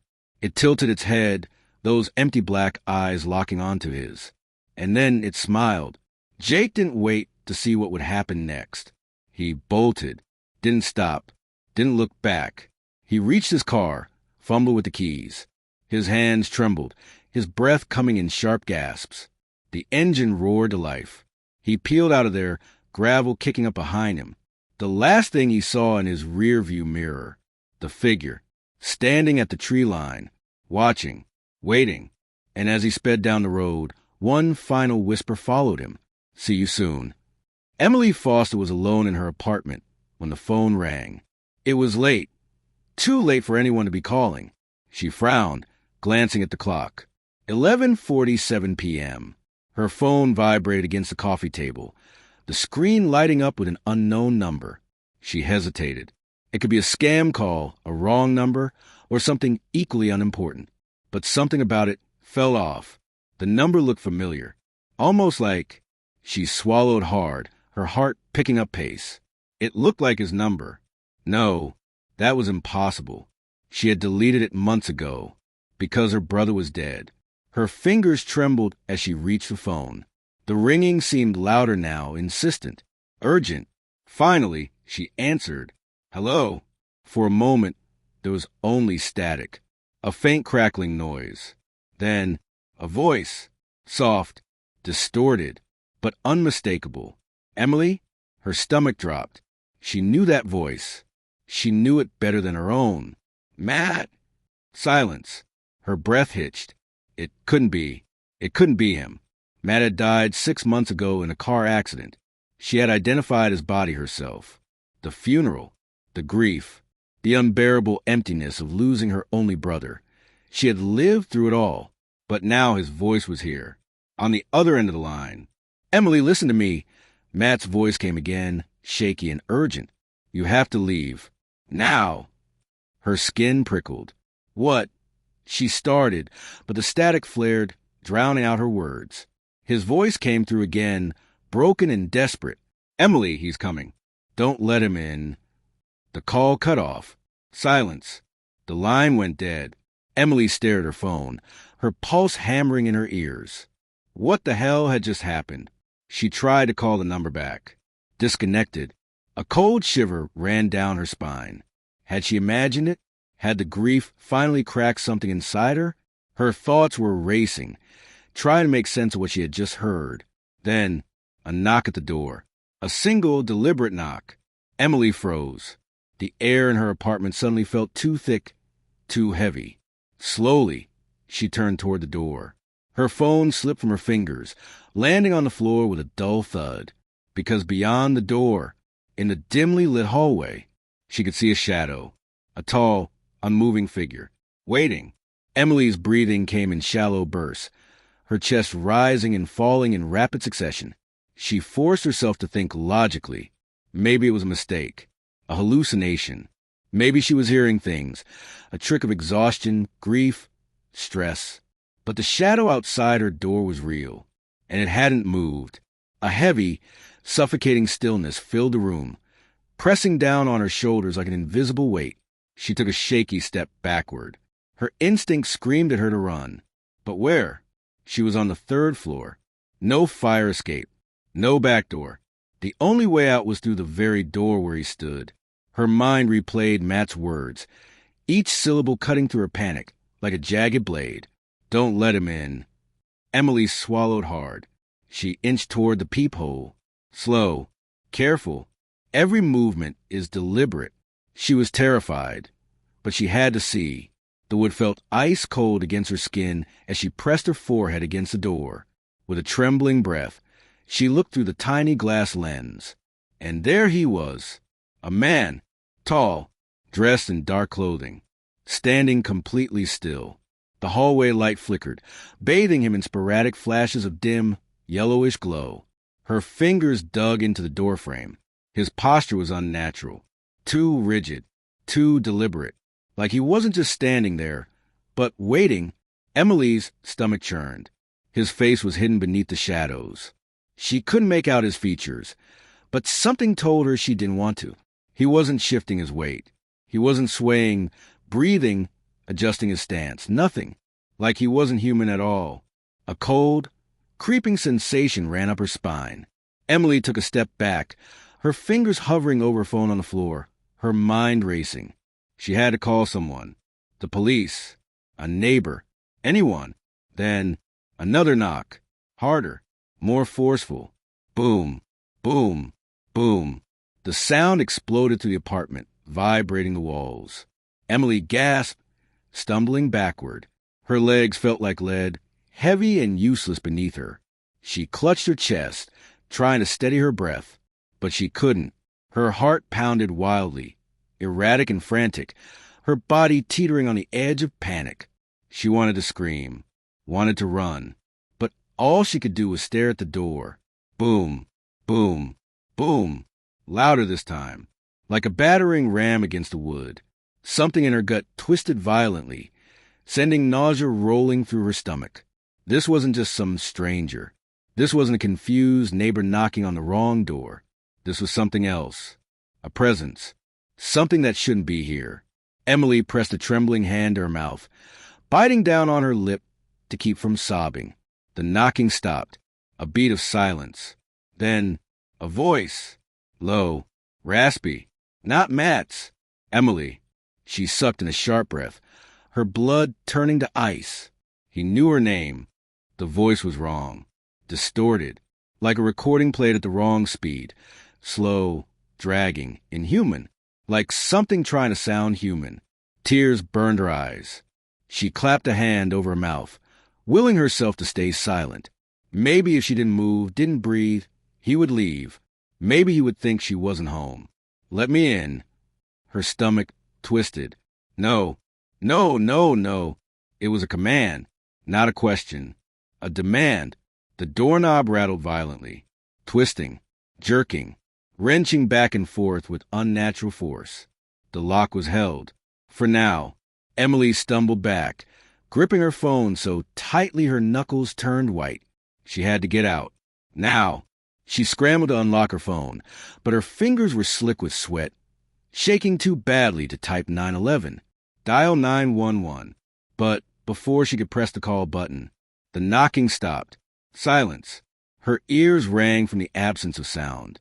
Her heart pounded in her throat. Was he gone? She strained to hear. Nothing. Then a whisper. So close. Too close. It was coming from inside the apartment. Don't turn around. She spun anyway, and nothing was there. But the moment she did, the knocking resumed, louder, more violent, more desperate. Her body moved before her brain caught up. She bolted for her bedroom, slamming the door shut and locking it. She grabbed her phone and, with trembling hands, finally managed to dial 911. A woman's voice answered, calm and collected. 911, what's your emergency? Emily sucked in a shaky breath. Someone is trying to break into my apartment. The operator asked for her address. Emily whispered it as quietly as she could. Stay on the line with me, the operator said. Officers are on their way. Another knock, but this time it came from inside the apartment. Emily's breath caught. Her eyes darted to the closet, the bathroom, the dark corners of her room. No, that wasn't possible. The voice from the other side of the door spoke again. Emily opened the door. Matt's voice. But it wasn't him. Tears spilled down her cheeks. No, no, no. Please hurry, she whispered into the phone. The knocking grew more intense, more frantic. Then it stopped, a beat of silence. And then the sound of footsteps. Moving away, Emily held her breath, straining to hear. The apartment grew eerily silent. Minutes passed. Then the sound of sirens. Red and blue lights flashed through her window. She barely heard the officers knocking at the door. Somehow, she managed to unlock it, throwing herself into the hallway as soon as they entered. They searched the apartment. No sign of forced entry. No footprints. No one there. The call records on her phone? No trace of Matt's number. It was as if none of it had ever happened. The officers stayed with her for a while, their calm voices attempting to soothe her frayed nerves. Ma'am, I promise. Your door was locked when we arrived, one of them said, his voice steady, professional. Emily nodded absently, barely hearing him. Safe. They kept saying she was safe. That it was probably stress, exhaustion, grief playing tricks on her mind. Maybe they were right. Maybe she had imagined the voice, the whispers. Maybe she had imagined the way the air in her apartment had felt charged, thick, suffocating. But deep down, she knew the truth. Something had been here, and something was still watching. As the officers prepared to leave, one of them lingered by the doorway. Ma'am, he said, his brow furrowed. Are you absolutely sure you didn't let anyone in? Emily's stomach turned. Her lips parted, but no sound came out. Why would he ask that? Something in his tone made her skin crawl. Why? She managed to whisper. The officer hesitated, then took a small step aside. And that's when she saw it. Her breath hitched, carved into the wood of her front door. Deep, jagged letters that hadn't been there before. A message. See you soon. The room seemed to tilt. The floor felt unsteady beneath her feet. Her throat closed up, her pulse hammering in her ears. She could still feel it. That presence, that wrongness, like something was still there, lurking just out of sight, waiting. The officer said something else, but Emily didn't hear him. She couldn't move, couldn't breathe. Her vision tunneled, narrowing in on the words, the sharp, uneven cuts in the wood. Someone had done this. Something had done this. Somewhere, in the distance, a phone rang. Shrill, piercing. Emily flinched. Her phone was still on the table, screen dark. The ringing wasn't coming from her apartment. It was coming from somewhere else. It rang, and rang. The officers didn't seem to notice. She swallowed hard, her fingers curling into fists. The phone kept ringing. Her mind screamed at her to answer. But this time, she didn't. The night air was crisp, carrying the scent of damp earth, rotting leaves, and something metallic, something Jason couldn't quite place. The towering silhouette of Black Hollow Asylum loomed against the moonlit sky, its jagged roof cutting into the darkness like a row of broken teeth. The structure had been abandoned for decades, yet it stood defiant against time, its presence heavy, almost suffocating. The asylum's windows were shattered, their broken edges catching the faint glow of the moon like shards of glass in an open wound. Vines twisted up the crumbling brickwork, clawing at the structure as if trying to drag it back into the earth. The building itself seemed to breathe, the cool night air whistling through its hollow corridors, creating an eerie, whispering sound that sent shivers down Jason's spine. The heavy iron gates groaned as Jason pushed them open, their rusted hinges shrieking like something alive. A chill ran down his back. He told himself it was just the cold, but deep down, he knew better. Something was watching them. "This place is cursed," Jason muttered, tightening his grip on the camera. His voice sounded small against the vast emptiness that surrounded them. Emily rolled her eyes, adjusting the strap of her backpack. "Every haunted place is cursed. That's why we're here." Max, their sound technician, let out a nervous chuckle, though it lacked any real humor. His fingers fidgeted with the EVP recorder in his hands, knuckles white. "Yeah, but most haunted places don't have a documented history of 37 patient deaths, a missing doctor, and an entire wing that burned down mysteriously." Jason exhaled, his breath visible in the cold night air. "Look, we've been to a lot of places. This is no different. We go in, we set up, and we record. If we get something, great. If not, we move on." Silence. The others didn't answer, because they felt it too. This place wasn't just haunted. It was alive. Jason glanced at the main entrance, its massive double doors still intact despite years of neglect.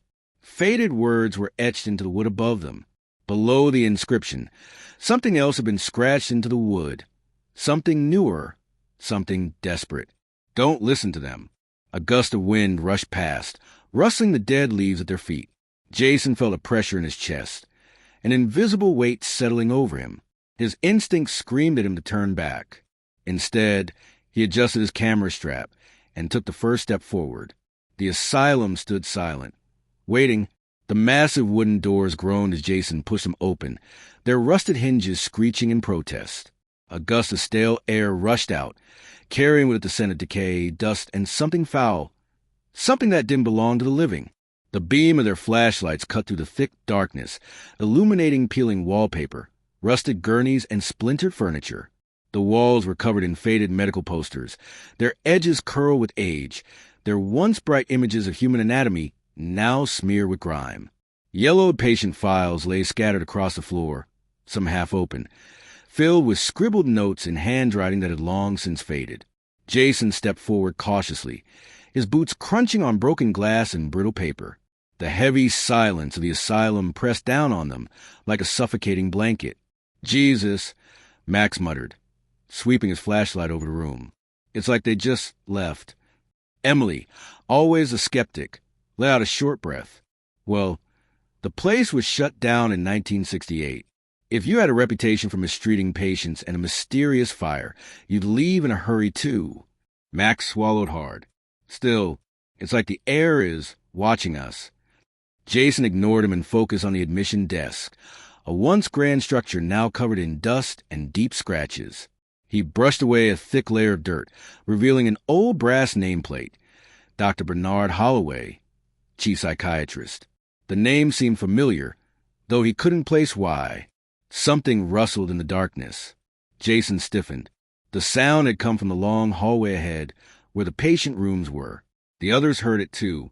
Emily met his gaze, her flashlight trembling slightly. That wasn't the wind. Jason's grip tightened around the camera. "Let's set up." Max knelt near the admission desk, carefully setting up the EVP recorder, a small digital device used to capture electronic voice phenomena. He adjusted the microphone, his fingers shaky. "All right, we're alive." Emily moved further into the room, pulling motion sensors from her backpack. She placed one at the entrance of the main hallway, another near the collapsed staircase, and one just outside what appeared to be the old operating room.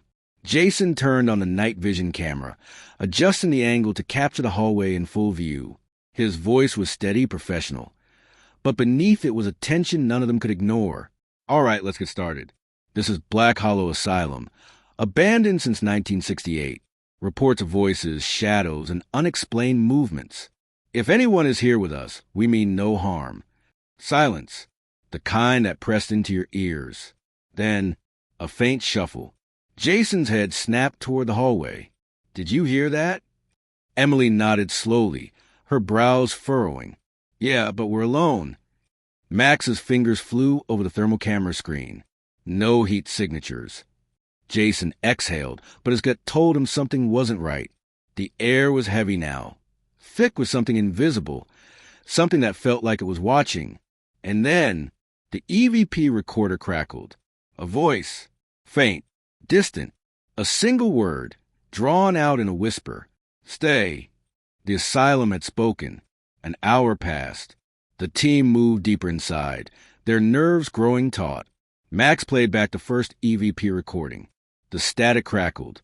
Then, a whisper, a voice that hadn't been there before. Help me. Max's blood ran cold. He rewound the audio, amplifying the sound. The whisper was clearer now. Please help me. Emily shuddered. That's a voice. A real voice. Jason, ever the skeptic, crossed his arms. Could be radio interference. Max shook his head. No way.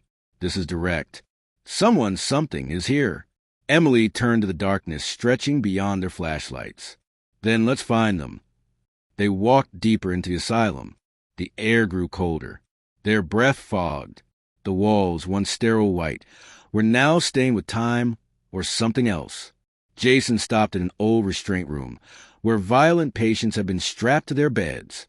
The leather straps still hung loose. The walls were covered in deep scratches. And then, bang, a door slammed down the hall. Max spun around. That wasn't the wind. They ran toward the noise, hearts pounding. The hallway was empty. Jason checked the camera. Nothing moved. Emily turned, her flashlight flickering. Guys! Her voice trembled. At the end of the hallway, a shadow moved. Not fast, not sudden, slow, deliberate, watching. And then, a sound that made their blood freeze. A scream. It wasn't human. It came from everywhere. Jason's flashlight died. Emily gasped as the air turned ice cold. Max dropped the recorder. The asylum was awake. Run. Jason shouted. Their footsteps pounded against the decayed floor, echoing through the empty halls. The darkness behind them felt alive, creeping closer with every frantic step. The hallway stretched endlessly, twisting, shifting. The flickering emergency lights above them seemed dimmer now, as if being swallowed by something unseen. Doors lined both sides of the corridor, some hanging ajar, others shut tight. They should have led to patient rooms. Instead, they led to nothing. Behind one door, a pitch-black void, as if the room had never existed. Behind another, an identical copy of the same hallway they were running through.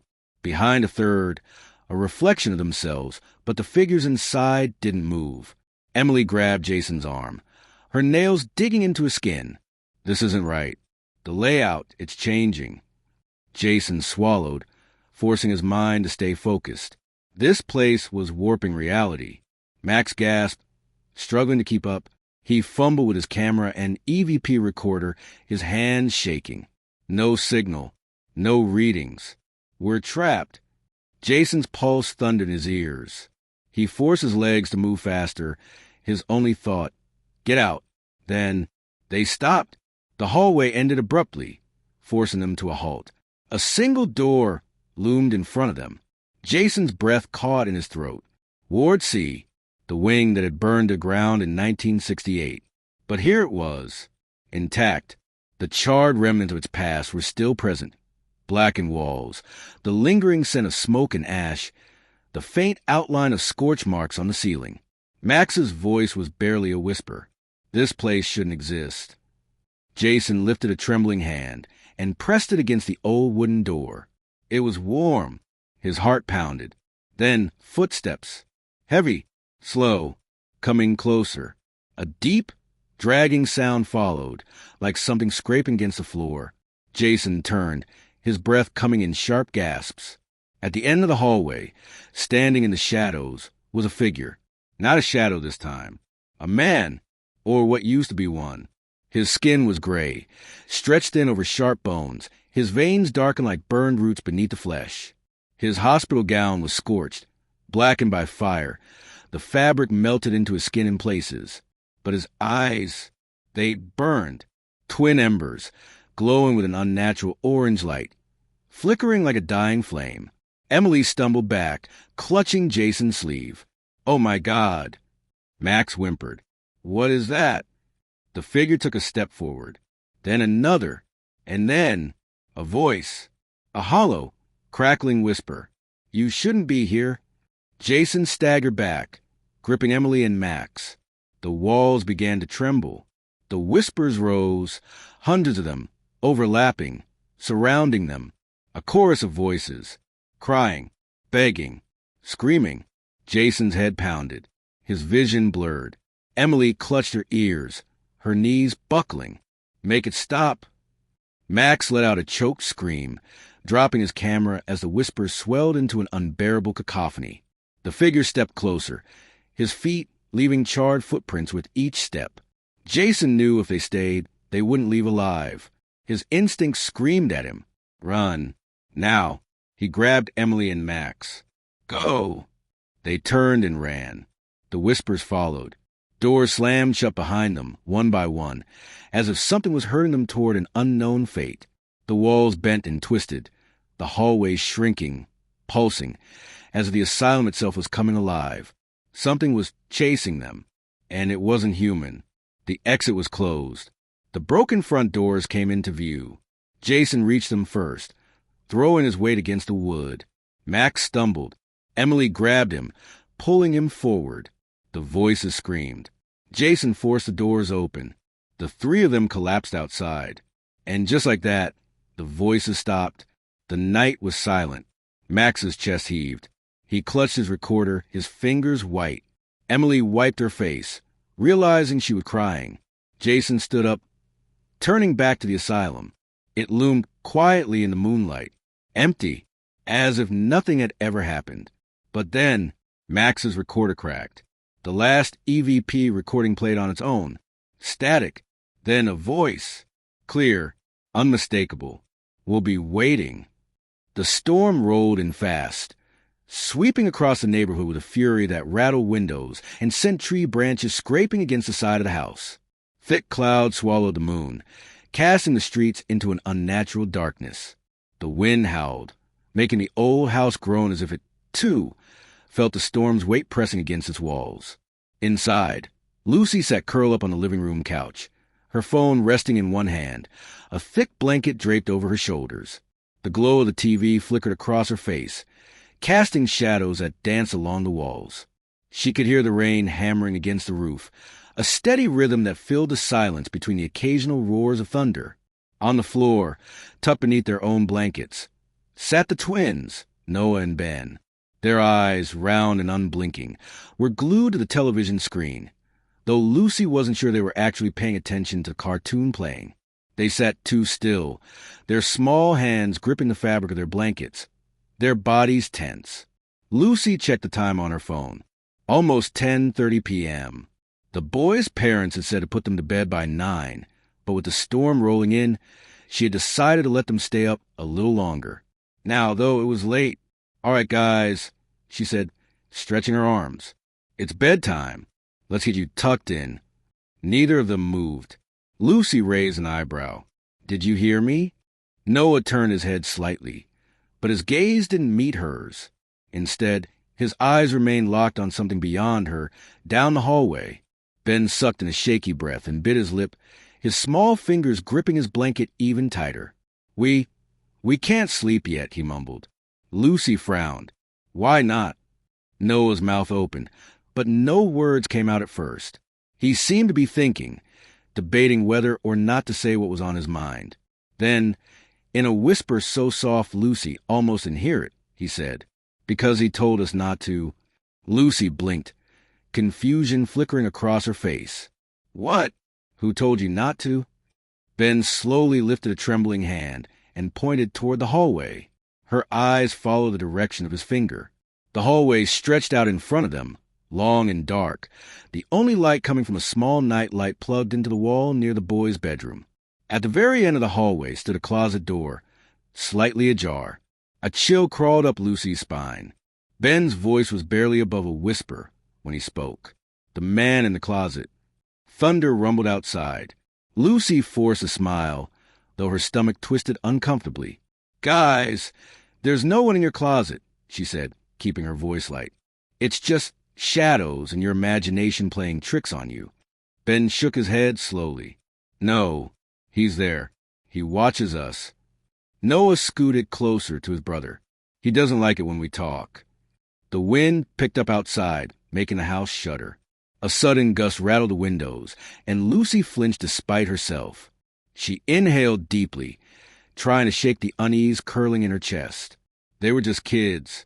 Kids had wild imaginations. Still, her eyes flickered back toward the dark hallway. The closet door was open only slightly, but something about the sliver of darkness beyond it made her skin prickle. It wasn't unusual for kids to be afraid of closets, but the way the boys sat stiffly, their wide eyes filled with genuine fear, it unsettled her. Lucy sighed and stood up. All right, she said, stretching her arms. Let's check it out. But once we see there's nothing there, you both have to go to bed. Got it? The twins hesitated. Noah's fingers twitched against the fabric of his blanket. Ben swallowed hard, then nodded. Lucy reached for the flashlight on the coffee table and clicked it on. The bright beam cut through the dimly lit hallway, illuminating the wooden floorboards. The boys followed behind her, their footsteps nearly silent. Each step Lucy took made the floor creak beneath her weight. The sound echoed in the quiet house, making it feel as if something else was moving along with them. They reached the closet. Lucy hesitated, her fingers hovering over the doorknob. The metal felt cool, too cool, as if the air around it had dropped in temperature. She frowned. That was strange. The rest of the house was warm. She glanced down at the twins. Noah's breath was shallow, his hands clenched into small fists. Ben bit his lip, so hard it had turned white. Lucy inhaled deeply and tightened her grip on the doorknob. All right, here we go. She swung the door open. The flashlight's beam cut through the darkness inside the closet. Empty. The space was small, lined with shelves holding old board games and shoe boxes. A few jackets hung limply from hooks, their fabric swaying slightly from the motion of the door opening. A pile of folded blankets sat in the corner. Nothing unusual. Lucy turned back to the boys, raising an eyebrow. See? No one's here. Ben's lower lip quivered. Noah's face remained unreadable. He's still there, Noah mumbled. Lucy's brow furrowed. She turned back to the closet, shining a flashlight across every inch of it. Nothing but old blankets, jackets, and dust. She exhaled sharply. Listen, I promise you there's nothing in here. I'll shut the door and it'll stay shut all night, okay? The twins didn't reply. Lucy knelt down in front of them, her voice softer. You don't have to be scared. I'm right outside. Nothing's going to happen. Ben hesitated before nodding slowly. Noah, after a long pause, did the same. Lucy ruffled their hair and led them to bed, tucking them under their covers. As she pulled their bedroom door shut behind her, she heard Noah whisper, He doesn't like you. Lucy's breath caught in her throat. Her hand froze on the doorknob. She waited. Silence. Shaking off the lingering unease, she turned and walked back to the living room. As she settled onto the couch, she cast one last glance down the hallway. The closet door had moved. It wasn't wide open, but it was no longer fully shut. A small gap remained, just enough for something to watch. The hallway light spilled into the closet, illuminating the small, cluttered space. Dust floated lazily in the air, disturbed by the movement of the door. The walls were lined with shelves filled with old board games, forgotten toys, and shoeboxes that looked like they hadn't been touched in years. A few jackets hung limply on the metal rod above, their sleeves swaying slightly from the shift in air.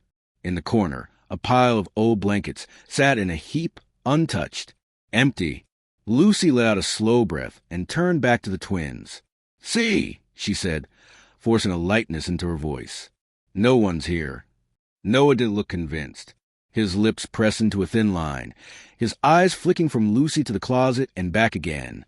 Ben was trembling, his small hands curled into fists at his sides. Noah was the first to speak. "He's still there," he mumbled. His voice was so quiet. Lucy almost missed it over the distant rumble of thunder outside. "You just can't see him." Lucy shivered. The air inside the closet felt different, heavier, thicker. The smell of dust and fabric softener should have been familiar, comforting even, but instead it seemed stale, stagnant, wrong.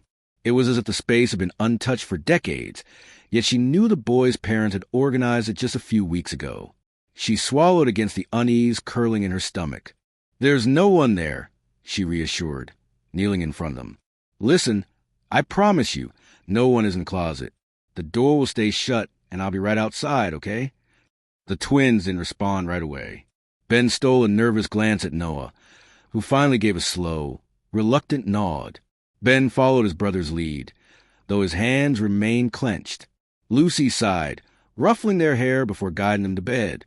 She tucked them in, smoothing the blankets over their small frames, and kissed their foreheads. They still looked uneasy, but they didn't protest further. As she stood and stepped toward the door, her fingers wrapped around the knob to pull it shut. She heard it, a whisper, so soft, so faint, she almost convinced herself she had imagined it. "He doesn't like you." She froze, her breath caught in her throat, her fingers tightening around the doorknob. Noah was staring at her, his expression blank, his eyes too wide in the dim light. The room suddenly felt colder. A gust of wind howled outside, rattling the windows.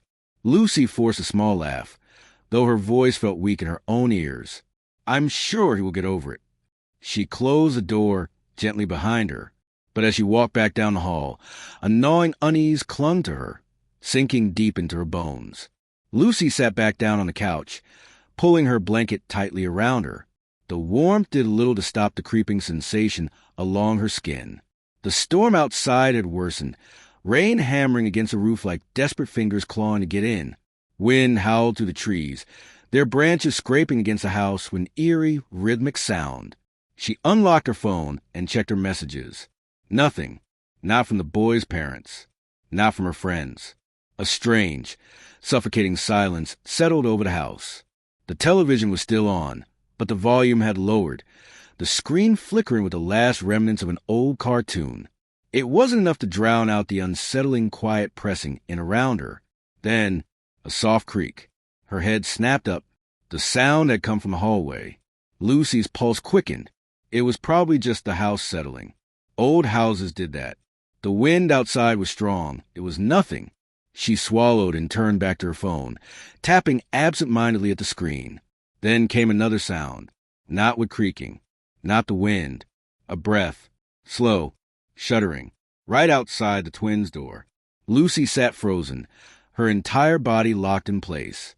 Her ears strained, her own breath caught in her throat. It had been faint, but she knew what she heard. Someone exhaling, low and heavy. The air in the living room suddenly felt thick, pressing against her chest. Her fingers dug into the fabric of her blanket. She turned her head, eyes locked on the dark hallway. Nothing moved. The night light near the boys' room glowed dimly, barely pushing back the shadows. The closet door, she reassured herself, was closed. Right? Lightning flashed outside, illuminating the house for a brief moment. The shadows on the walls stretched and shifted, bending unnaturally. And for a second, just a second, she thought she saw something. Tall, motionless, standing just beyond the hallway's edge. Lucy's heart pounded against her ribs. She forced herself to her feet, her legs moving before her mind could process the decision. Each step felt heavy, deliberate, as if the air around her was thickening, pushing back against her movements. Her fingers trembled as she reached for the hallway light switch. The bulb flickered. Then, darkness. The light went out. Lucy sucked in a sharp breath. The storm outside raged, lightning illuminating the house in brief flashes. For the second time, she saw something shift in the darkness. Something that hadn't been there before. Something too tall to be the twins. Her hands clenched into fists. "It's nothing," she whispered to herself. "Just shadows. Just a storm." Steeling herself, she took a cautious step forward. The floor was cold beneath her bare feet. She exhaled slowly, forcing her breath to steady. Then, a soft click echoed in the silence. Lucy's stomach dropped. Her gaze snapped to the end of the hall. The closet door. It was open, not just a crack. Wide open.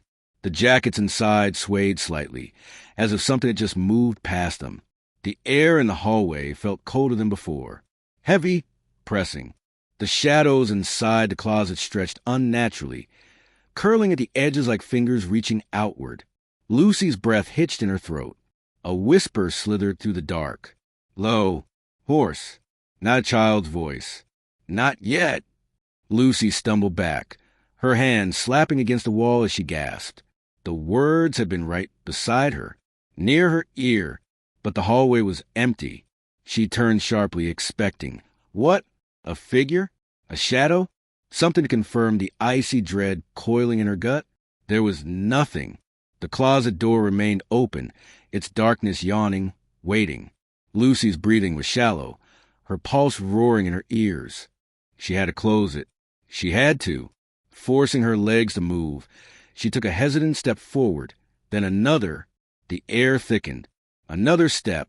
The hallway felt longer now, stretched unnaturally, the door growing farther away instead of closer. She could hear something inside, something shifting, something breathing. Lucy reached for the door. Then, just before she could touch it, the door slammed shut on its own. A single whisper crawled through the air. A promise. A warning. Not yet. Lucy stumbled back, her pulse hammering in her ears. No, this wasn't real. She fumbled for her phone, the screen's glow weak against the darkness. Then a message popped up. Unknown number. Did you lock the doors? Her stomach dropped. Her fingers hovered over the keyboard. But before she could type a response, another sound came from behind her. The twins' door creaked open. A soft patter of footsteps. She turned. Noah and Ben stood there, wide-eyed, their small hands clutching each other. Lucy's voice wavered. What are you doing up? Noah trembled. He's mad. Ben whimpered. He's coming. A loud bang. The closet door slammed shut. Lucy grabbed the twins and ran. Her shaking hands fumbled with the front door lock, but it wouldn't budge. The house groaned. No, something inside it groaned. The air turned ice cold. A whisper curled through the room. Not yet. Then, footsteps. Heavy, slow, coming from the hallway. Lucy's breath hitched. The twins clung to her, their small bodies trembling. She turned and saw him. A tall, gaunt figure stood just beyond the glow of the streetlight. His face was wrong, stretched too thin, mouth curling too wide. His fingers twitched at his sides, long and bony, nails blackened. His eyes, there were no eyes, just pits of darkness. A slow, rattling breath left his lips. Then, in a voice that scraped against the walls, he whispered, You shouldn't have looked. The lights flickered. The walls seemed to pulse, shifting, bending. The room closed in. Lucy gasped as the figure stepped forward. The twins sobbed against her, their small hands clawing at her arms. Make him go away, Ben whimpered. Noah's voice was barely a whisper. You can't. The thing in the dark smiled, and everything went black. Lucy's eyes shot open. Morning light streamed through the windows. The house was silent. The twins slept peacefully in their beds. Has it been a dream? She sat up, rubbing her face. Her body ached as if she had run miles. Her phone buzzed. A new message. Unknown number. See you soon. Lucy's breath hitched. She turned toward the hallway. The closet door was open, and inside, a shadow waited.